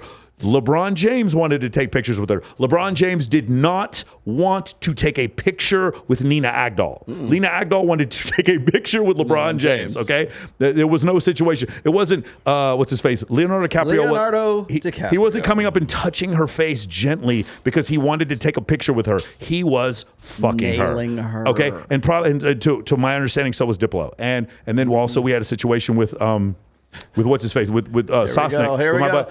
This is where it all ruined it for me. Like he's only 5. Yeah, well, Adam Sosnick knows at least 3 of those 5. Sosnick knows at least 3 of the 5. I've just covered 5 for you, and none of those were her boyfriend. Well, actually, one of them was her boyfriend. So my whole situation was, what do you think? For me, I don't dislike Logan, but I see this as a teaching opportunity. Adam Sosnick is bringing up your name. Yeah, but the other issue is with Logan is with the Crypto Zoo situation. He did not do any due diligence, and then the whole situation. I'll say he didn't do his due diligence with the Andrew Tate situation. He looks down at a piece of paper and he's like, Andrew Tate must be canceled because he is a misogynist. Like, it's clear that he has a PR firm that's telling him what to say. He needs his ultra woke Calabasas liberal beliefs because he was almost canceled because of the whole situation that happened with him having the suicided body in Japan. And so now he wants absolution. I will be woke for you. Please don't cancel me.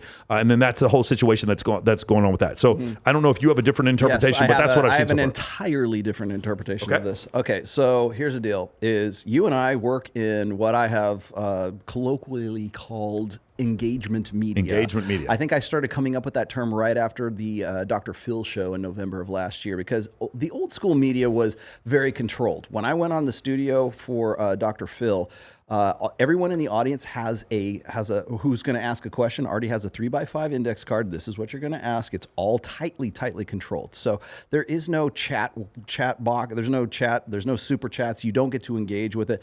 That's the reason why that show is canceled. That's the reason why advertisers don't want to have anything to do with it anymore. It's not a moneymaker anymore. I don't care how personable he is. Right? He's a dinosaur. It's dead media. Okay. The new wave of the future is what we're doing here. And I came back here and I went to every one of these texts and I said, you guys keep doing what you're doing because you'll be teaching college classes on how to do this in the very near future. And the reason why I say that is because it's engagement.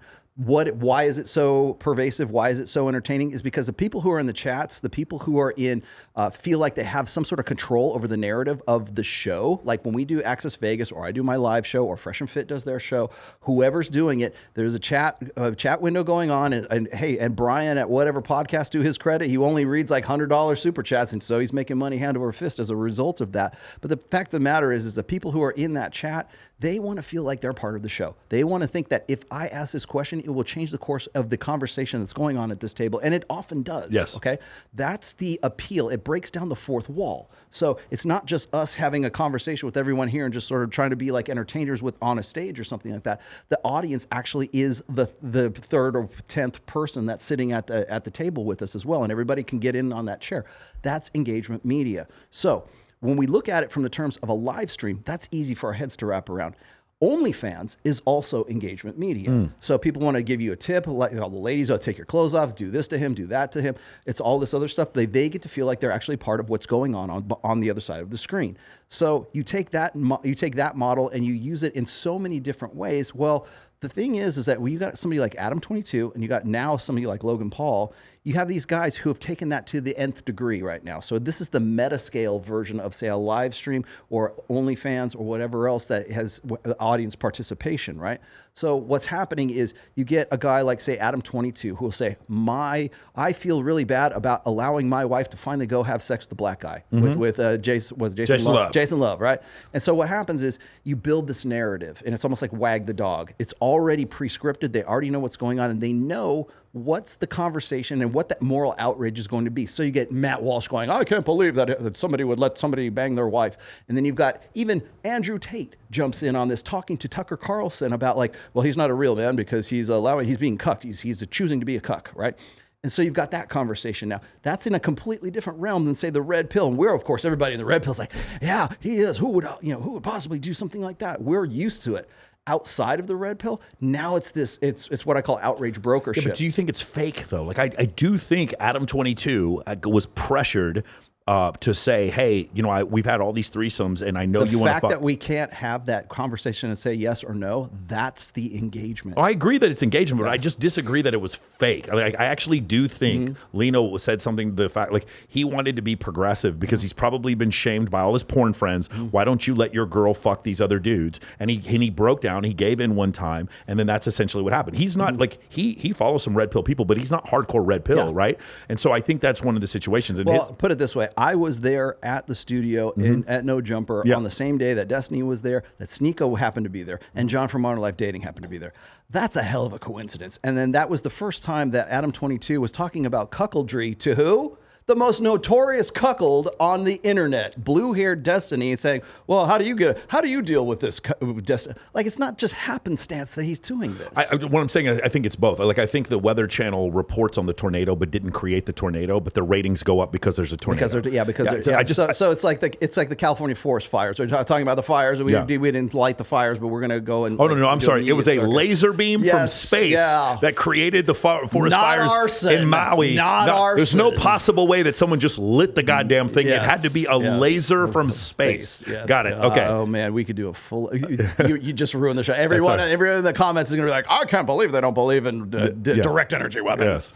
All right. So you think the Adam 20? So for me, the Adam 20 thing. I think Logan Paul is just another variation on the template that Adam 22 had done with Lena the Plug. And by the way, there's this build up and build. So there has to be an event. Okay. Sure. The event in the case of Adam 22 was the porn movie that they still released, even though he was uncomfortable with it, that they still released. But it was 2 weeks after they started doing this build up and interviewing people and allowing the buzz on all these other sub channels. And Tucker Carlson, for fuck's sake, was talking about it with Andrew Tate, right? Yeah. And it had nothing to do with Andrew Tate, and his legal difficulties right now. It just said, well, what do you think about this culturally right now? So it's like this aside. Now, I'm not saying that they did that because they were in cahoots. I think both with the Adam thing, I think 100% it was for engagement. But I also think his genuine feeling afterwards of feeling bad was also real. And then now the thing is, I just don't think. I think you and I don't look at sex as freely as they do. These people work in porn and they're surrounded by porn stars. They very much do. My whole thing is, I think from his standpoint, it's one of these things where I have no shame with this. It would almost be like if we lived in a different world and people were coming on in the super chats like, fuck you, Rollo, you have too much money and your penis is too long. You'd be like, yeah, for sure. Like, you wouldn't care. You wouldn't care. I feel like that's where he is. He just seriously doesn't care. I would say that that's the reason why I think it's fake, because it shouldn't affect him. It shouldn't be a problem. Which part is fake? Like, the feeling like his wife did fuck that jealousy. Dude. Remember, so you think he was never jealous? I don't think he was ever jealous to begin with. Oh, okay, got it. I don't think he was jealous in the first place. I think it was just a part of the narrative that he wanted to have. Because what's going to get engagement if he's jealous or if he's not jealous? Okay, probably if he's jealous, because everybody wants to have the piece of that. If he's a cuck, then it actually remember what I said when I said you can't give people just data, you have to tell them how to feel about it. All he's doing is letting people feel about it, what he knows that they're going to feel about it. In this case, it's going to be envy, jealousy, mate guarding, all that other good stuff. So all that human machine stuff that we're making money off of it in engagement. So the Logan Paul situation, same thing. Okay, so here's why I have a little bit of an issue here. So the event is did the fight happen? No, it's October 14th. So the photos are from her social media. So the reason why I'm having a hard time with the faking is because she was acting like a hoe 10 years ago. And I don't think they knew in the future. She didn't know who Logan Paul was 10 years ago, right? She's older than him. I don't think that part was fake. I think her doing that was not fake. And the second part is, like, I genuinely don't think Dylan and Logan like each other. Like, when I watch them, like, I don't think they're in cahoots at all. So that's why I don't think that this part is. That's why I'm having a hard time with the part being fake. I just really, and the third thing is, we have 2 previous examples of Logan not doing due diligence and getting duped. So that's why I'm having an issue with this. And also further examples of Logan, like, really being uncalibrated when it comes to these situations. So that's why I'm having a hard time believing that this is fake. So what part do you think is fake? Let me ask you a question here, because you know about this kind of stuff better than I do. Okay, so let's say, was it Dylan Dennis? Is that the guy? Yes. And Logan Paul. If none of this happened, if he's not getting married and there's no build up to this whatsoever, how many people are going to see the fight? Oh no! Again, so we're doing the same thing again, where it's like the tornado happens to be there and you're Right. reporting on it. Okay, The reason why this happened is it a better event if there's this buildup and this crazy jealous bullshit, or is it a war? There's a couple or is issues. it just a fight? There's a couple issues here. Number one, they're the undercard. That's the first issue. The second is because it's but who's talking? Who's the main event? it's Tommy Fury and KSI. And who's talking about it more? No, of course. The Okay, bullshit with everyone Logan? agrees. Yeah. Everyone agrees with you about the Logan thing. My point is that to me makes it seem more genuine that what happened was Dylan. So here's a couple of issues here.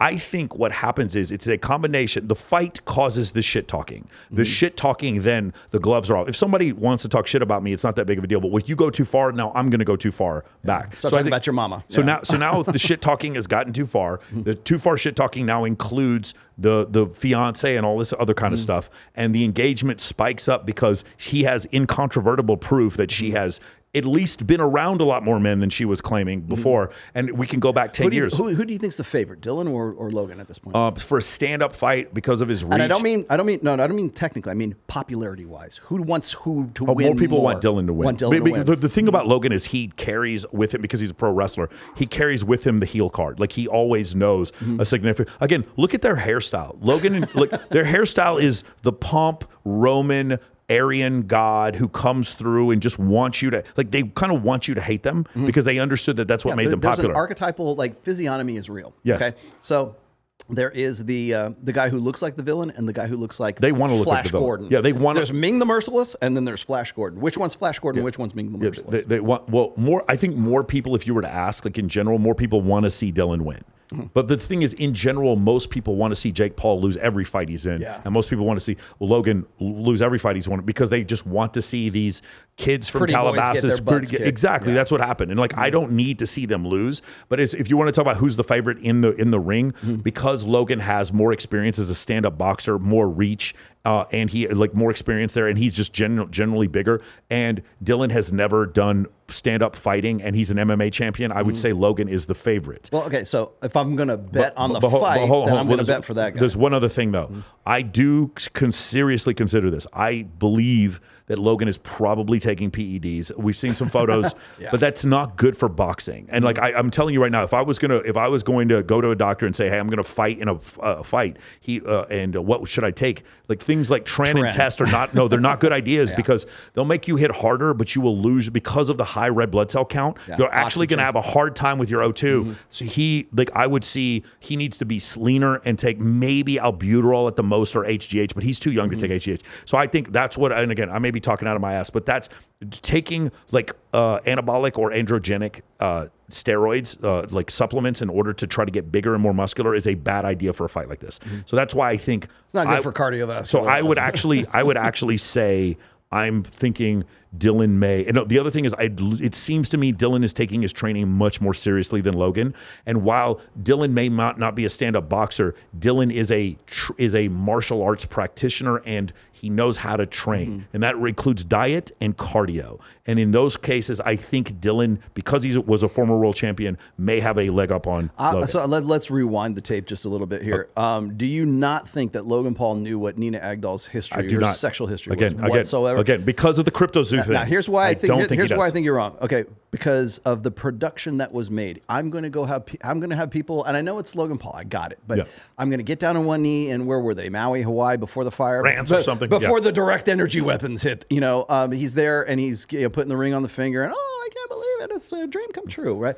That whole shit right there. That is the build up for that interview that they did, where she's like, well, I made him wait because I wanted to do things the right way, and which is great for someone like me, because I'm going to say, well, she's in the epiphany phase, 28, 29, 30, 31 years old. Of course, she's going to say that, and she's going to make him jump through hoops that she didn't make Leonardo DiCaprio, all of Andrew Sosnick's friends, all the people Diplo. all the people that you mentioned prior, like those people didn't have to wait, but you do. That's leading more to that indignation. And people love indignation. Women love indignation, but you know what? Men who are defective women, they love indignation just as much. And then I was going to say is that as more of this stuff comes out and more of this stuff comes out, I'm of the opinion that the wedding's going to be off before the fight even hits, because Interesting. You will know. You don't have much time left. You will know. I was going to say, you will know if it's bullshit if they call the wedding off before the fight. Yeah, I don't think that. Or right after I the don't think fight. they'll call the. I think they'll just call the wedding off, but it'll be months from now. I think Mm-hmm. this is what I would do is I would just be dating someone else, and then by the way, yeah, we broke up. Mm-hmm. But I'd already moved on to someone else, and then just. But be you like, do see the engagement that comes as a result of this, whether it's Adam Shorty, whether it's real or it's not. The engagement is still there. So even if it didn't start as being something that was legitimately a quote unquote a conspiracy, it becomes so because everybody wants to feel like they're part of the story, and they can affect the course. And this is on a mass scale, on a global scale, as opposed to just doing a live show where we have people in the super chat. So the issue. So I see what you're saying. Engagement media is scalable to a global scale. Yes. So I guess what my whole thing is, I do legitimately think he was duped by her. I do. I think it's a situation where. So you think he's that naive that he was? It's just I didn't know she was fucking Leonardo DiCaprio. There's just too many NFTs, bro. There's too many crypto zoos. There's too many things that he's These done. are guys who make their living online. Yeah, but these are guys who are surrounded by yes men, and the emperor doesn't tell them they have clothes, and they couldn't again. The whole thing with Prime, where he goes after Derek more plates, more dates, like that shows naivety. You sent him a message basically stating that this child Does needs he believe Prime, it though, or is he really like that? Yeah, but this child needs Prime in order to function correctly. Like it's so clearly and easily debunked. It just shows me there's not people around you giving you good advice. You did the get famous part really well, and then after the get famous part, you just don't have people. Like there's no one in Logan Paul's life that tells Logan to shut the fuck up and you're wrong. You're right there's about that part. But there's several people in my life who tell me that. Everyone, me included. Yeah, and it's not a problem. It's not an issue. Everyone needs a doomsayer. Yes. You know what a doomsayer is, right? It's the guy that followed. In fact, I think it was here, we're going to talk about the Roman Empire right now, since that's the new hotness, right? Yeah. The Caesars were expected to have a doomsayer follow them around saying, "Memento mori, you were going to die." So you come back and then you going through the Triumphal Arches and you have this big ticker tape parade and everything like that, and you've got some guy behind you going, "You're going to die. You're going to die. Yeah. You're going to die." The sword of Damocles. Because yes, to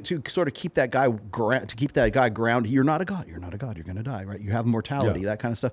Everybody, I think, kind of needs their own doom. Ryan Stone is my doomsayer, by the way. Thank you very much. And by the way, I think Dylan Dennis is Logan's doomsayer, and I think that it's going. And I also think Jake is too. And I think Jake is I think Jake has a little bit. I think he says he's suffering from the effects of concussions from boxing. I think Jake took this way more seriously than Logan. Jake actually turned himself into like a pretty decent cruiserweight or heavyweight.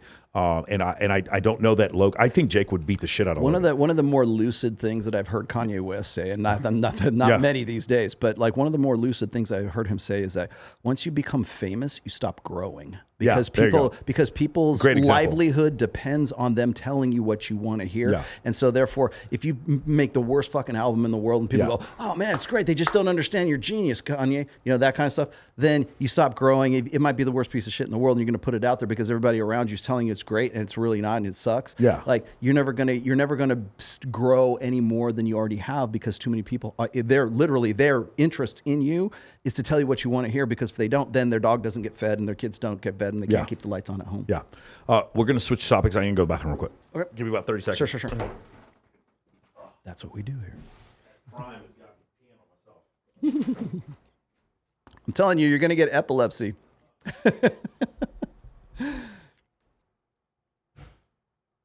Let's see. What burning questions should I answer? Give me a question. Throw something out there. I don't know any questions. What's your hobbies, Rollo? Nobody asked me what my hobbies are. We're going to talk about greyhounds here in just a minute. What are your hobbies? I play guitar. I have. Let's see. Secrets. People that don't know anything about me. I studied Latin guitar and flamenco guitar for 8 years. I can actually read music. I haven't done it in a while, but I can read music. Let's see. I enjoy power sports. I have snowmobiles. I have a quad, which is how I got this. I have a personal watercraft. I have jet skis. I guess wave runners is a more accurate term. What else do I like to? I like to fish. I like deep sea fishing as well as fly fishing. What's my biggest catch? The biggest, the heaviest, the biggest poundage fish I've ever caught is a Goliath grouper. I've actually caught 2 on the same day, as a matter of fact. It's like pulling a VW bug up from the bottom of the ocean. And it is like probably like about half an hour, 45-minute fight. that was an experience of a lifetime. You know, bucket list. Everybody should do that. Recently I caught a dinosaur. It was a dinosaur of a barracuda. Whenever I go to Miami, I'm trying to make a point of going and doing deep sea fishing trips on every time I go. Well, at least once a year when I go out there. So. All right. Yeah. All right, ready? Back on me? Here we go. Back again. All right, so let's talk about this, the Russell Brand situation. And so just, I listened to Russell Brand a number of years ago when he first started his podcast. And he had Yuval Noah Harari on. I don't know if you've ever read Sapiens. This is one of my favorite books. And he goes on there, and it's very clear listening to Russell Brand that he is like a Che Guevara level communist socialist, as far progressive to the left. It's not just good enough to not be racist. You have to be anti-racist. That old woke, completely far to the left individual. Since then, because he's become friends with lots of people, some Joe Rogans and some different people, he's been exposed to different points of view. And I think what happens to a lot of people in his position is he starts getting attacked by the people who he thought were on his side, and he comes to. And so I'm not going to say he's a conservative, but he's anti-establishment for sure. And he does go into some conspiracy theory stuff that kind of aligns with alt-right people. But my point is, I don't think Russell Brand is alt-right, but I do think the people on the left see him as alt-right. Oh, yeah. And so the point is, there's now these allegations by at least 4 women, from what I understand, of sexual impropriety. You can go look up the details. And I don't know what the truth is because I wasn't there 10 years ago. But what I do know is that you've had this information for 10 years and you've been sitting on it. And when he was a liberal, you didn't do shit about it. And now that he's anti-establishment, conservative, all of a sudden now that there's a problem, and now some of the sponsors have now pulled their sponsorship from his podcast. What do you think about the Russell Brand situation? Okay, so here's my problem with Russell Brand. Okay, first of all, the allegations. I think it's interesting how the sort of the conservative side of the spectrum here has decided to treat Russell Brand. Okay, whenever he says, here's a problem. I think whenever somebody who is sort of a celebrity says something that aligns with people's ideology, they love him. Whenever he goes against it, then obviously they're going to go against that. But what gets me is like somebody say like Candace Owens, who has a real problem with Steven Crowder. Okay, she's best friends with Steven Crowder's wife and everything, and so Steven Crowder is now, we're going to pray for his eternal soul, but he's really a son of a bitch, right? And so you go from that to, okay, well, now we're going to have Andrew Tate on, who has all these allegations of he's a sexual impropriety. He's a pimp. He's a digital pimp. He's got his cam girls. It's either, sexual assault, whatever it is, human trafficking. I think everybody's pretty much familiar with the charges against him. Has him on and says, well, I think it's the Matrix. I think you're getting a raw deal. And I don't know what he has on some of these, big con, influencers or personalities, but she softballs him for close to like 2 hours, 2.5 hours. And same thing with Tucker Carlson as well. But so Candace has him on, has that conversation. And now you have Russell Brand, who comes out and she's like, I think these allegations have merit to them. I'm like, but if you look at the evidence and you look at the stories and everything that's going on, the allegations against Tate, far more vast than anything that's against Russell Brand. But because Russell Brand is sort of persona non grata, now they're going to change the narrative and say, well, okay, we think that these have some merit to them, and now we're going to run him up the flagpole. So Crowder and Russell Brand, bad people. Tate, good person. But you're also looking at sort of these order of degrees of people who she's friendly with and who she's not. And I think that this is something that's sort of really pervasive, I think, in the big con side. So you don't have I don't know enough about the whole allegations. I don't know. All I know is that there are allegations of sexual impropriety, like whether it's EPAR, I don't know if it was grape, or if it's what exactly that is. But I would say that I know for a fact that they're not as broad as the allegations against. I don't know. I don't know that they have more evidence than the thing with the Tates. I don't think they have much evidence in the Tate situation either. I think what the Tates are being accused of is more heinous. Why are the Tates okay, but Russell Brand is not? Because they're more popular. They're more popular, but because they're more popular, and because PBD and then Tucker Carlson did it, and she's got to get in line. She's got to get in. She's jumping on the train. That's why the way I see it with Andrew Tate. Tate thing, I've said this a million times before, and I listened to PBD, and I agree with him totally. My issue from this whole situation, I don't know what he did. I personally don't believe he did the stuff that they said, but my issue with it was I don't understand how you're getting a girl to do TikTok videos for a couple $100s when you're doing $20 million a month in revenue from the low ticket offer of Hustle University, later on The Real World, and then the high ticket offer of War Room. I don't understand. Hustle University is $47 a month, and they had like 200,000 people in there. That's recurring $47 a month. Yes. For 200,000 people. Do the fucking math. And then it's $8K a year for it's $8K a year recurring for War Room. And you're telling me that this guy is like extorting women to do TikTok videos? That doesn't make sense. And I had some friends of mine who are, I have a lot of female friends that are feminists, and they came to me like, no, he's guilty. And I had to point out to them, you think he's guilty because you don't like him. What does he make more money off? But like, how does he make? Again, there was a financial incentive that didn't make any sense to me at all when I did that. With the Russell, I don't know the Russell Brand situation, and I don't know the fucking situation with Andrew Tate because I wasn't there. With the situation with Crowder. not with Crowder, with what's his face, with Johnny Depp, we do know she was lying. Yeah. She was just lying and shitting in beds and made up the whole domestic abuse thing there. But my whole point is, I want to look at. I don't even go into matrix attack. I'm like, liberals don't like you because you're not liberal, and then they want to use shit against you because you're not on the same side as them. That's what it looks like. It's very cut and dry to me, because the thing is, I've seen a transformation in this guy. I've seen him go from one side of the aisle to kind of the other, and then it just seems like it's convenient now because he's not towing the line for the Biden administration, that all of a sudden now he's a problem. Right. And so that's what it looks like to me. Again, everybody is lining up their pieces on the board right now for the 2024 election cycle. And so this is what I call the tilling of the fields phase of all of this. So the people who are really on board with the red pill, especially ostensibly, conservative pundits who really, really loved what Andrew Tate had to say, like this time last year, or in July of 2022. Suddenly they're a little silent. Suddenly they're sort of backing up off of that. Or the people who are really on board with like Myron and Fresh, or they were on board with me, or they were on board with, the whole red pill thing. And then suddenly they build brands off of that, or they build brands off of the controversy that's generated, or they build brands off of the reacting to videos because they're not ideas per people. They just basically make money off of doing react videos.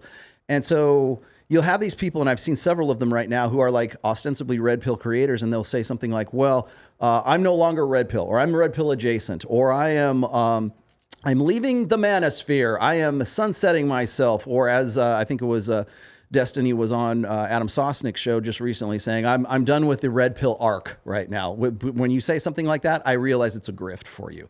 So, but again, these guys whose bread and butter was either shitting on the red pill or being pro red pill, and then suddenly they decide that they're gonna bail out of it and they're gonna pivot to something else. What are they pivoting to? They're pivoting to the culture war narrative. They're pivoting to politics as predicted for an election cycle. And I will guarantee you this: probably right around February or March of 2025, that's when everybody's going to come back into all this, and they're going to suddenly they want to be red pill and talk about intersexual dynamics again. In a quick way, because we don't have the documents up here to show it, the Destiny situation. Okay. Can you explain it to me? What do you know and what do you suspect? Because I want to hear your side of this whole thing. So here's the deal. Yep. Right around the December of 2022, I was approached by an individual by the name of Aaron McCready. Okay, I don't feel bad about saying his name now. I kept it secret for a long time because I wanted to protect. Aaron McCready is the estranged husband of Lauren Southern. Okay, and he hit me up about the middle of December of last year, and he said he really wanted to find out whether I knew some people who were, like, say, attorneys who could help him with a child estrangement or child alienation case between himself and his ex-wife, Lauren Southern. So this is what you can prove. I can prove this. So this part, the estranged husband did have a suspicion that the wife had sex with someone else. I can show you the emails, right? Regardless of whether or not she actually did. Right. That part is most of this has been confirmed. At least this part of it has been confirmed. Okay. So what happened is, so I'm having this ongoing conversation with him from December of prior year up through right around May-ish. And so we're having these conversations. He's saying that the reason why she's still wearing her wedding ring is because she's trying to keep up appearances as being this good conservative person. She's going on. She's part of Big Con also. She's also very much a part of Big Con. The wedding ring helps you. The wedding ring helps you out quite a bit. So giving the impression that you're you're a mother. She was a mother, and she's got a wedding ring, and she never made public the divorce, which had already taken place as far back as August of last year. So they have kids together? They have one child. Okay, got it. Yeah, they have one son together, and. So right around January, I was having conversations with him, and he was saying that he had just been served a protection order. Then this is taking place in Canada. She lives in Canada. He lives in Australia. He's an I want to say he works for the U.S. government. Everybody, of course, thinks he's a Fed now because that's the narrative. She's fed everybody else, right? But so he worked for the federal government as a contractor. Okay, so he works for the federal government. He's an American citizen in Australia. So he's in Australia.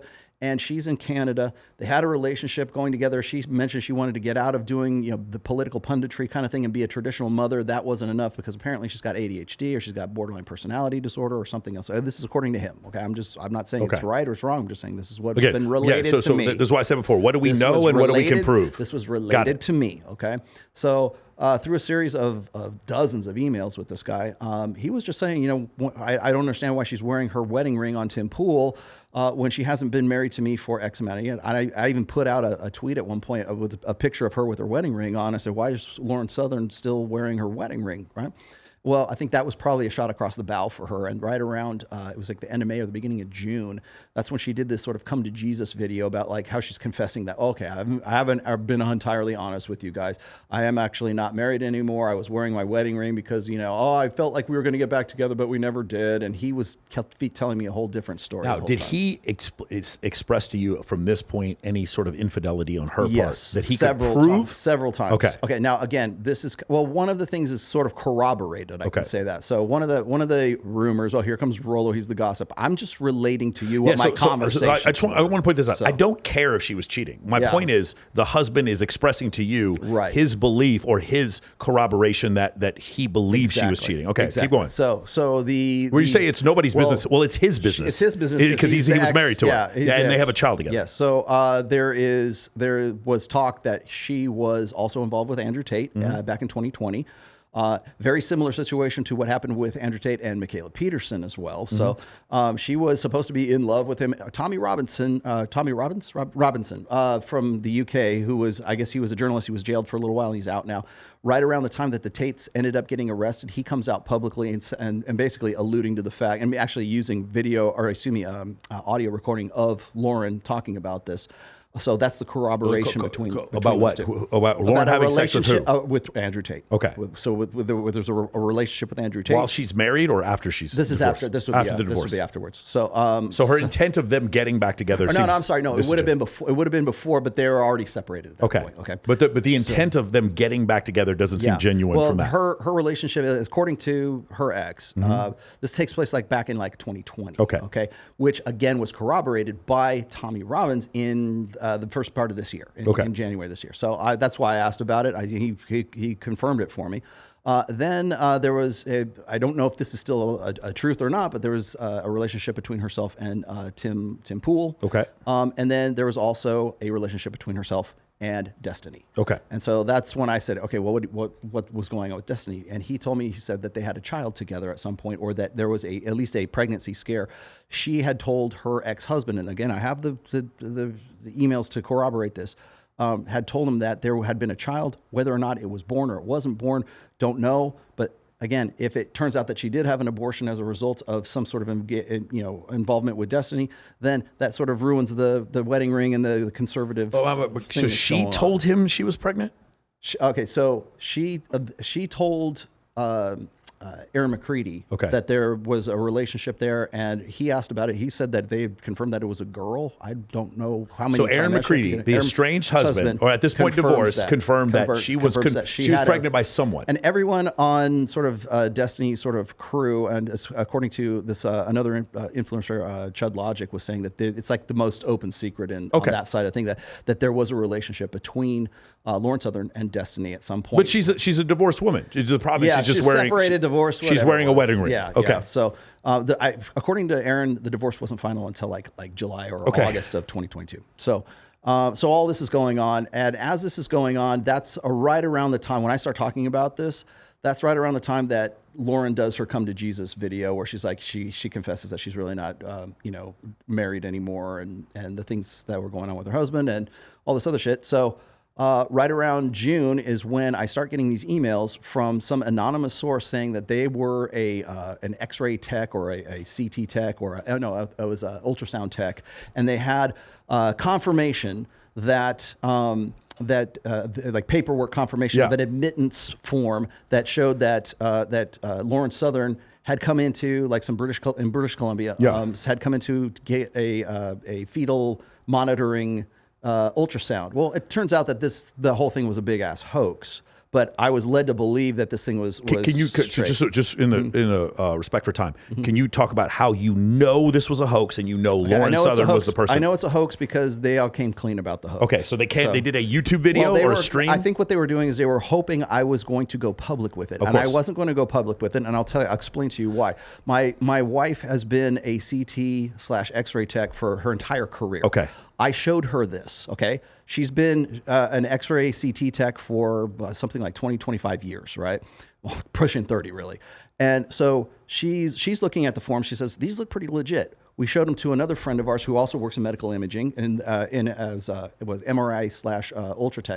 ultrasound tech. They said that they look pretty legit. But again, these are Canadian forms. These aren't actually U.S. forms. So, in fact, the forms themselves were legit because they were taken from a PDF of those particular forms in an effort to deceive me into believing that. So let's go over the parts of what you know and what you can what you think. Sure. Right. So what you know is that she owns up to it. Apparently on a YouTube video. Later on she does. That she comes out and was trying to trick you and get you to do a HIPAA violation to basically break the law, more or less, or revealing like. Here's the other thing. The reason I didn't do that, I said on the show, I said I have these things in hand. They look legit. Here's what they are, and so I was confident that they were actually legit because I had tried. I did my due diligence, and in fact, they were actually legit forms. They were just forgeries. So just so we get clear, they think they have the W because you said that they were fake, even though they completely led you down a path where they gave you legit forms, and it wouldn't have been a HIPAA violation because none of the shit was real. They basically they employed a guy who was a good Photoshop artist as well to sort of be in on this, as well as write these very convincing sort of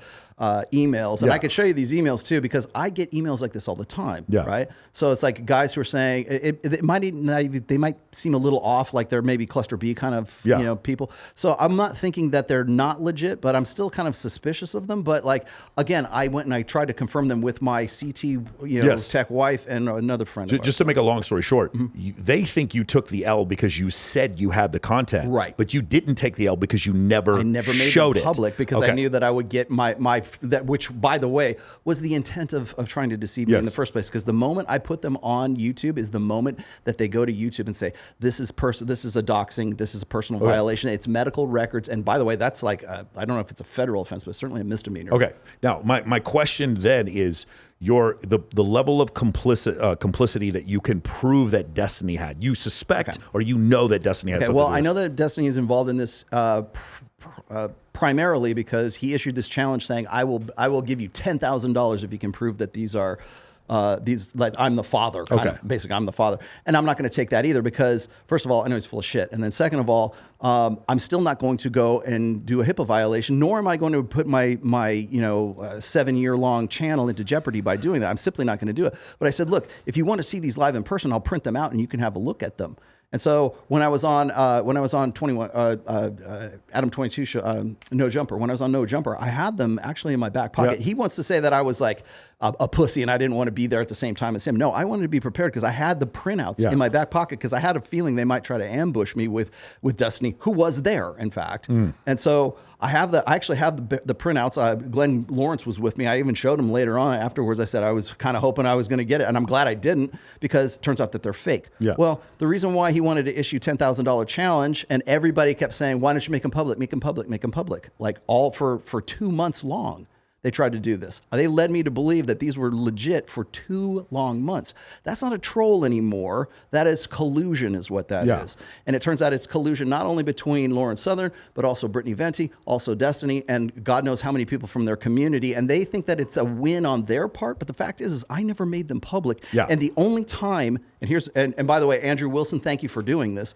The thing that was the catalyst that tipped them off, that pushed them over the edge, is that Andrew Wilson asked point blank to Destiny, did you fuck Lauren Southern I saw that clip. on that one? If he says yes, he incriminates himself. If he says no, he also incriminates himself because he knew that I had these fake documents. If he answered affirmative or negatively, then it ruins the whole shtick. So I'm not going to make them public. But if he says he actually did it, he loses the $10,000 bet. Yeah. Okay. Got it. All right. Cool. Interesting. All right. So I just want, because I may ask Destiny about this later, because I actually wanted to get your testimony there for discovery. Now he's involved in it to the point where he was. I don't know exactly what his participation level was, but I do know that he was trying to get me to make them public by issuing a $10,000 challenge, and all of his people on Twitter kept saying, "Well, are you going to take the bet? Are you going to do this? Are you going to do that? You owe me $10,000." Like even afterwards, when all of it comes out as bullshit, they said, "You owe him $10,000." I'm like, "I owe him jack shit." Because I didn't agree to anything, and I wouldn't have anyways, either way, because I'm not going to fucking incriminate myself by releasing medical records. I'm not that stupid, right? Okay. So last thing I want to go over is the sort of pseudo, I wouldn't call it a beef, but this whole thing with Mikhaila and Jordan Peterson, and then your belief. So the thing that, like Dr. Peterson, one of the issues is a lot of people don't understand that he is a psychiatrist and he's not an evolutionary psychologist. Right. He invokes evolutionary psychology frequently. He's a clinical psychologist. Yes, but I just don't, like, he doesn't follow. Like, he takes like the first 2% of it and then goes on into talking about lobsters and fucking snakes fucking each other. Like, it just really, and he gets into spiritual shit. He knows it plays well. Yeah. So my question is, and I would love to interview Dr. Peterson, and that's not my issue, because I do think he has like some interesting opinions, as long as he stays to say these are my opinions and this is what I feel about things. I think he gets a little bit off in the weeds when he starts saying that people on social media are narcissists. Have you looked at your daughter? Like, it's like you remember the comment he says is like, hyper users of social media are narcissists, and then I'm like, but your daughter is literally, like, it was just one of the craziest things I've ever seen. I don't have anything bad to say about Mikhaila or Jordan. I just thought that I don't mind when people express their opinions, and I don't mind when people are wrong. I have a problem when people are hypocrites. That if you notice with all these situations, I have a problem with the media being hypocritical about Russell Brand, and I have a problem with Logan Paul being hypocritical about some of the things that he says, especially when it comes to Andrew Tate. I have a problem with people being hypocrites. I don't have a problem, dude, if you want to go off and let dudes fuck your wife, I don't have a problem with it as long as you said it ahead of time. Don't just lie to me about it afterwards. Where do you see his disagreement, Jordan Peterson's disagreement between you and he, specifically dealing with hypergamy? I don't think there is any disagreement, quite honestly, with hypergamy in general. Because he believes in hypergamy. Well, he does. I think that he, as well as a lot of other evolutionary psychologists, they don't, like, when we talk about hypergamy, we talk about dual mating strategy, alpha fucks, beta bucks.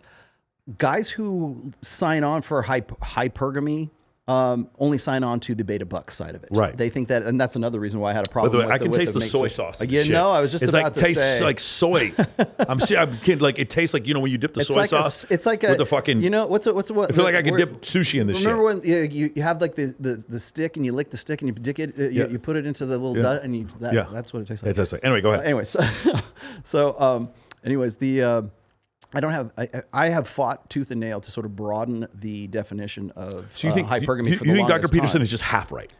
I think that he knows that there is a visceral animal lust, arousal side. Remember, I talk about the difference between arousal and attraction. And he doesn't talk about it because then he doesn't go on Joe Rogan. No, well, of course not. But he's acknowledged it in the past, but this is before he became the brand that is Jordan Peterson. Yeah. So I have heard him talk about hypergamy on Joe Rogan on like his early ones before he went into rehab, right? Yeah. And he would say, hypergamy, and he would talk about the dual mating strategy. He even talked about ovulatory shift for a while, but he would never like lean all the way over. So when I listen to guys who are like quote unquote, evolutionary psychologists or like these supposed to be notable guys with degrees and everything, academia, talk about hypergamy, they always use the classic definition of it, which is marrying up.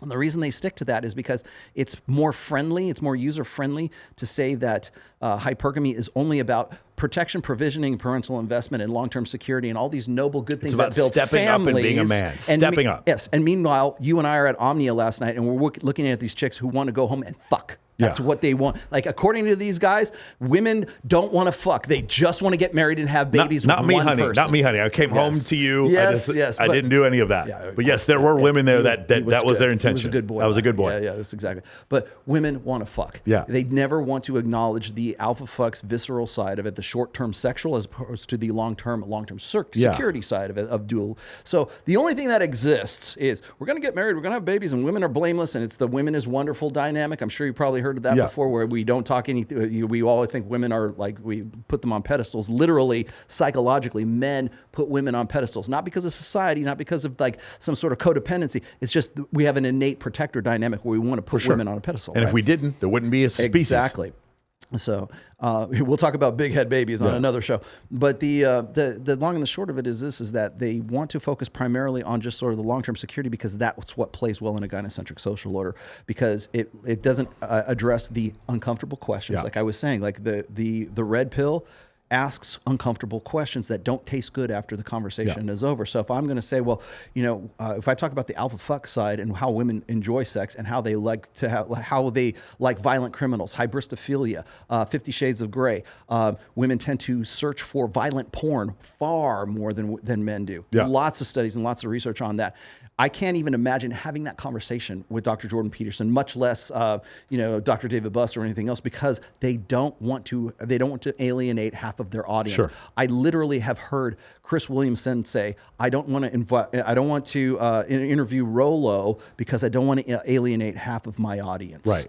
I think he's right on a lot of stuff, but he sounds like he's gleeful. Meanwhile, he's literally interviewing the people who I am quoting when I'm talking about short-term alpha fuck side of hypergamy. They just simply don't want to address that because it's not commercially viable to maintain a million strong, a million sub channel to keep that going. And I get it. There's commercial interest in it, but you, again, are not interested in truth. You're only interested in content at that stage. So when we're talking about the differences in hypergamy between I've heard Dr. Jordan Peterson actually use my expanded version or my expanded definition of hypergamy.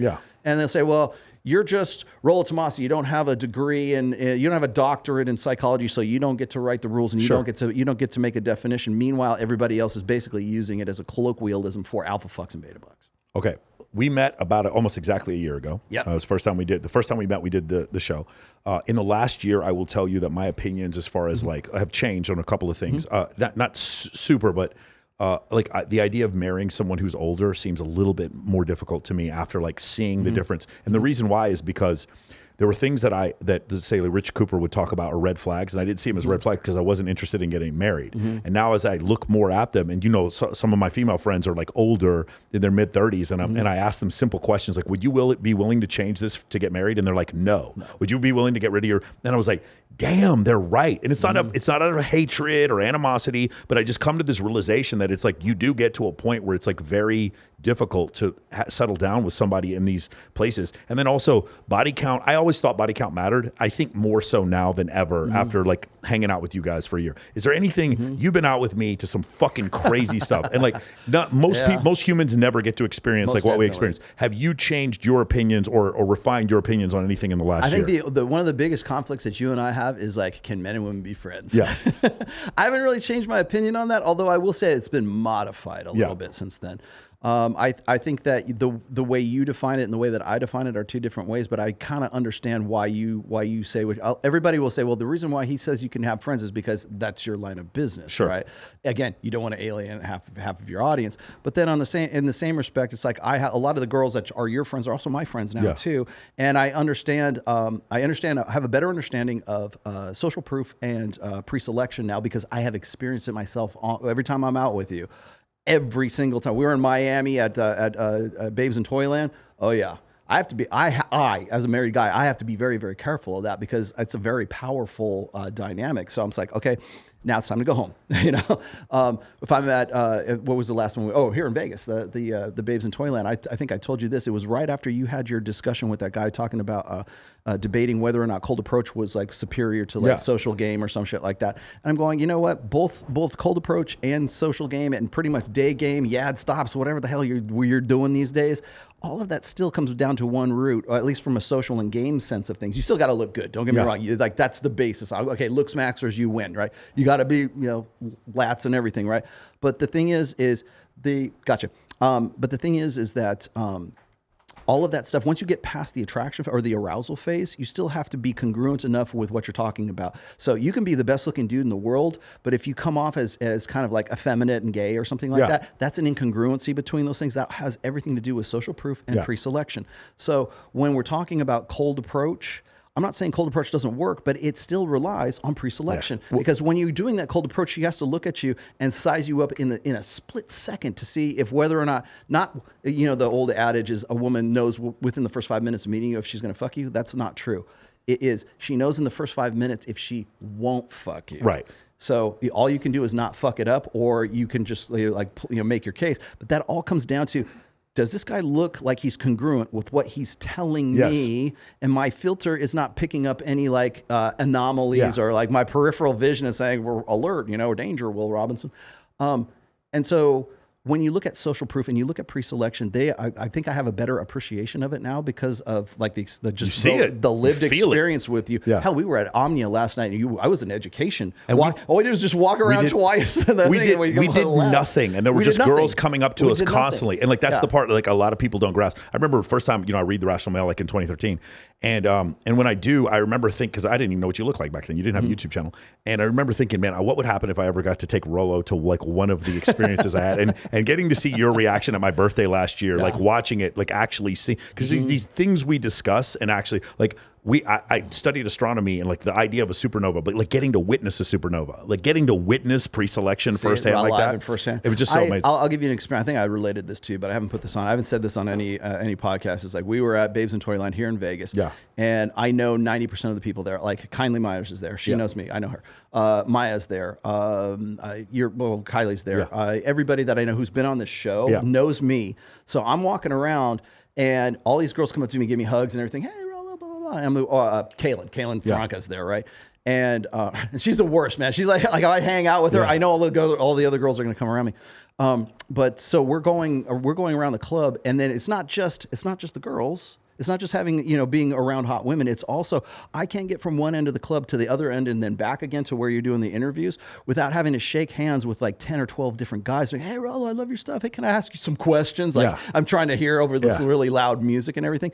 But the fact is that I've got not only women, but I also have guys that are coming up to want to shake my hand. And I'm a semi-celebrity out there as far as I can get, I guess. Yeah. And so you do that. And so I'm on the way back to the club and I'm like, and like every girl that's there is going like, who is this guy? You know, like that kind of stuff. They want to follow and introduce themselves to me. And I wasn't until that point that I really lived that out. And I go, you know what? This is some powerful shit. And that's when I came to the realization that even cold approach still depends on social proof and pre-selection. Yeah, absolutely. Man, somebody should teach a course on everything he just said. Somebody should. And you should use my link to go to that course. We'll put your link in the description. Hey, guys, thank you for joining us. Episode 100. I really appreciate it. It's an honor. Fun, man. Incredible, man. Thank you so much. The numbers. And don't forget to finish your drink. Finish your prime. Like I'm about to go pee on myself. I'm about to have an epileptic. Seriously, there is definitely 200 milligrams caffeine in that thing. Hey, man, thank you guys for joining us. I cannot thank you enough. We got another 100 to come. We got some very special guests coming on in the future. And we are about a year's anniversary with Access Vegas. Access Vegas is coming up too. Yeah, like probably episode 25 or 26. So, man, thank you guys so much. And I will see all of you for episode 101. I believe it's going to be Nicolette Shea. We'll see you guys next week. Thanks, guys.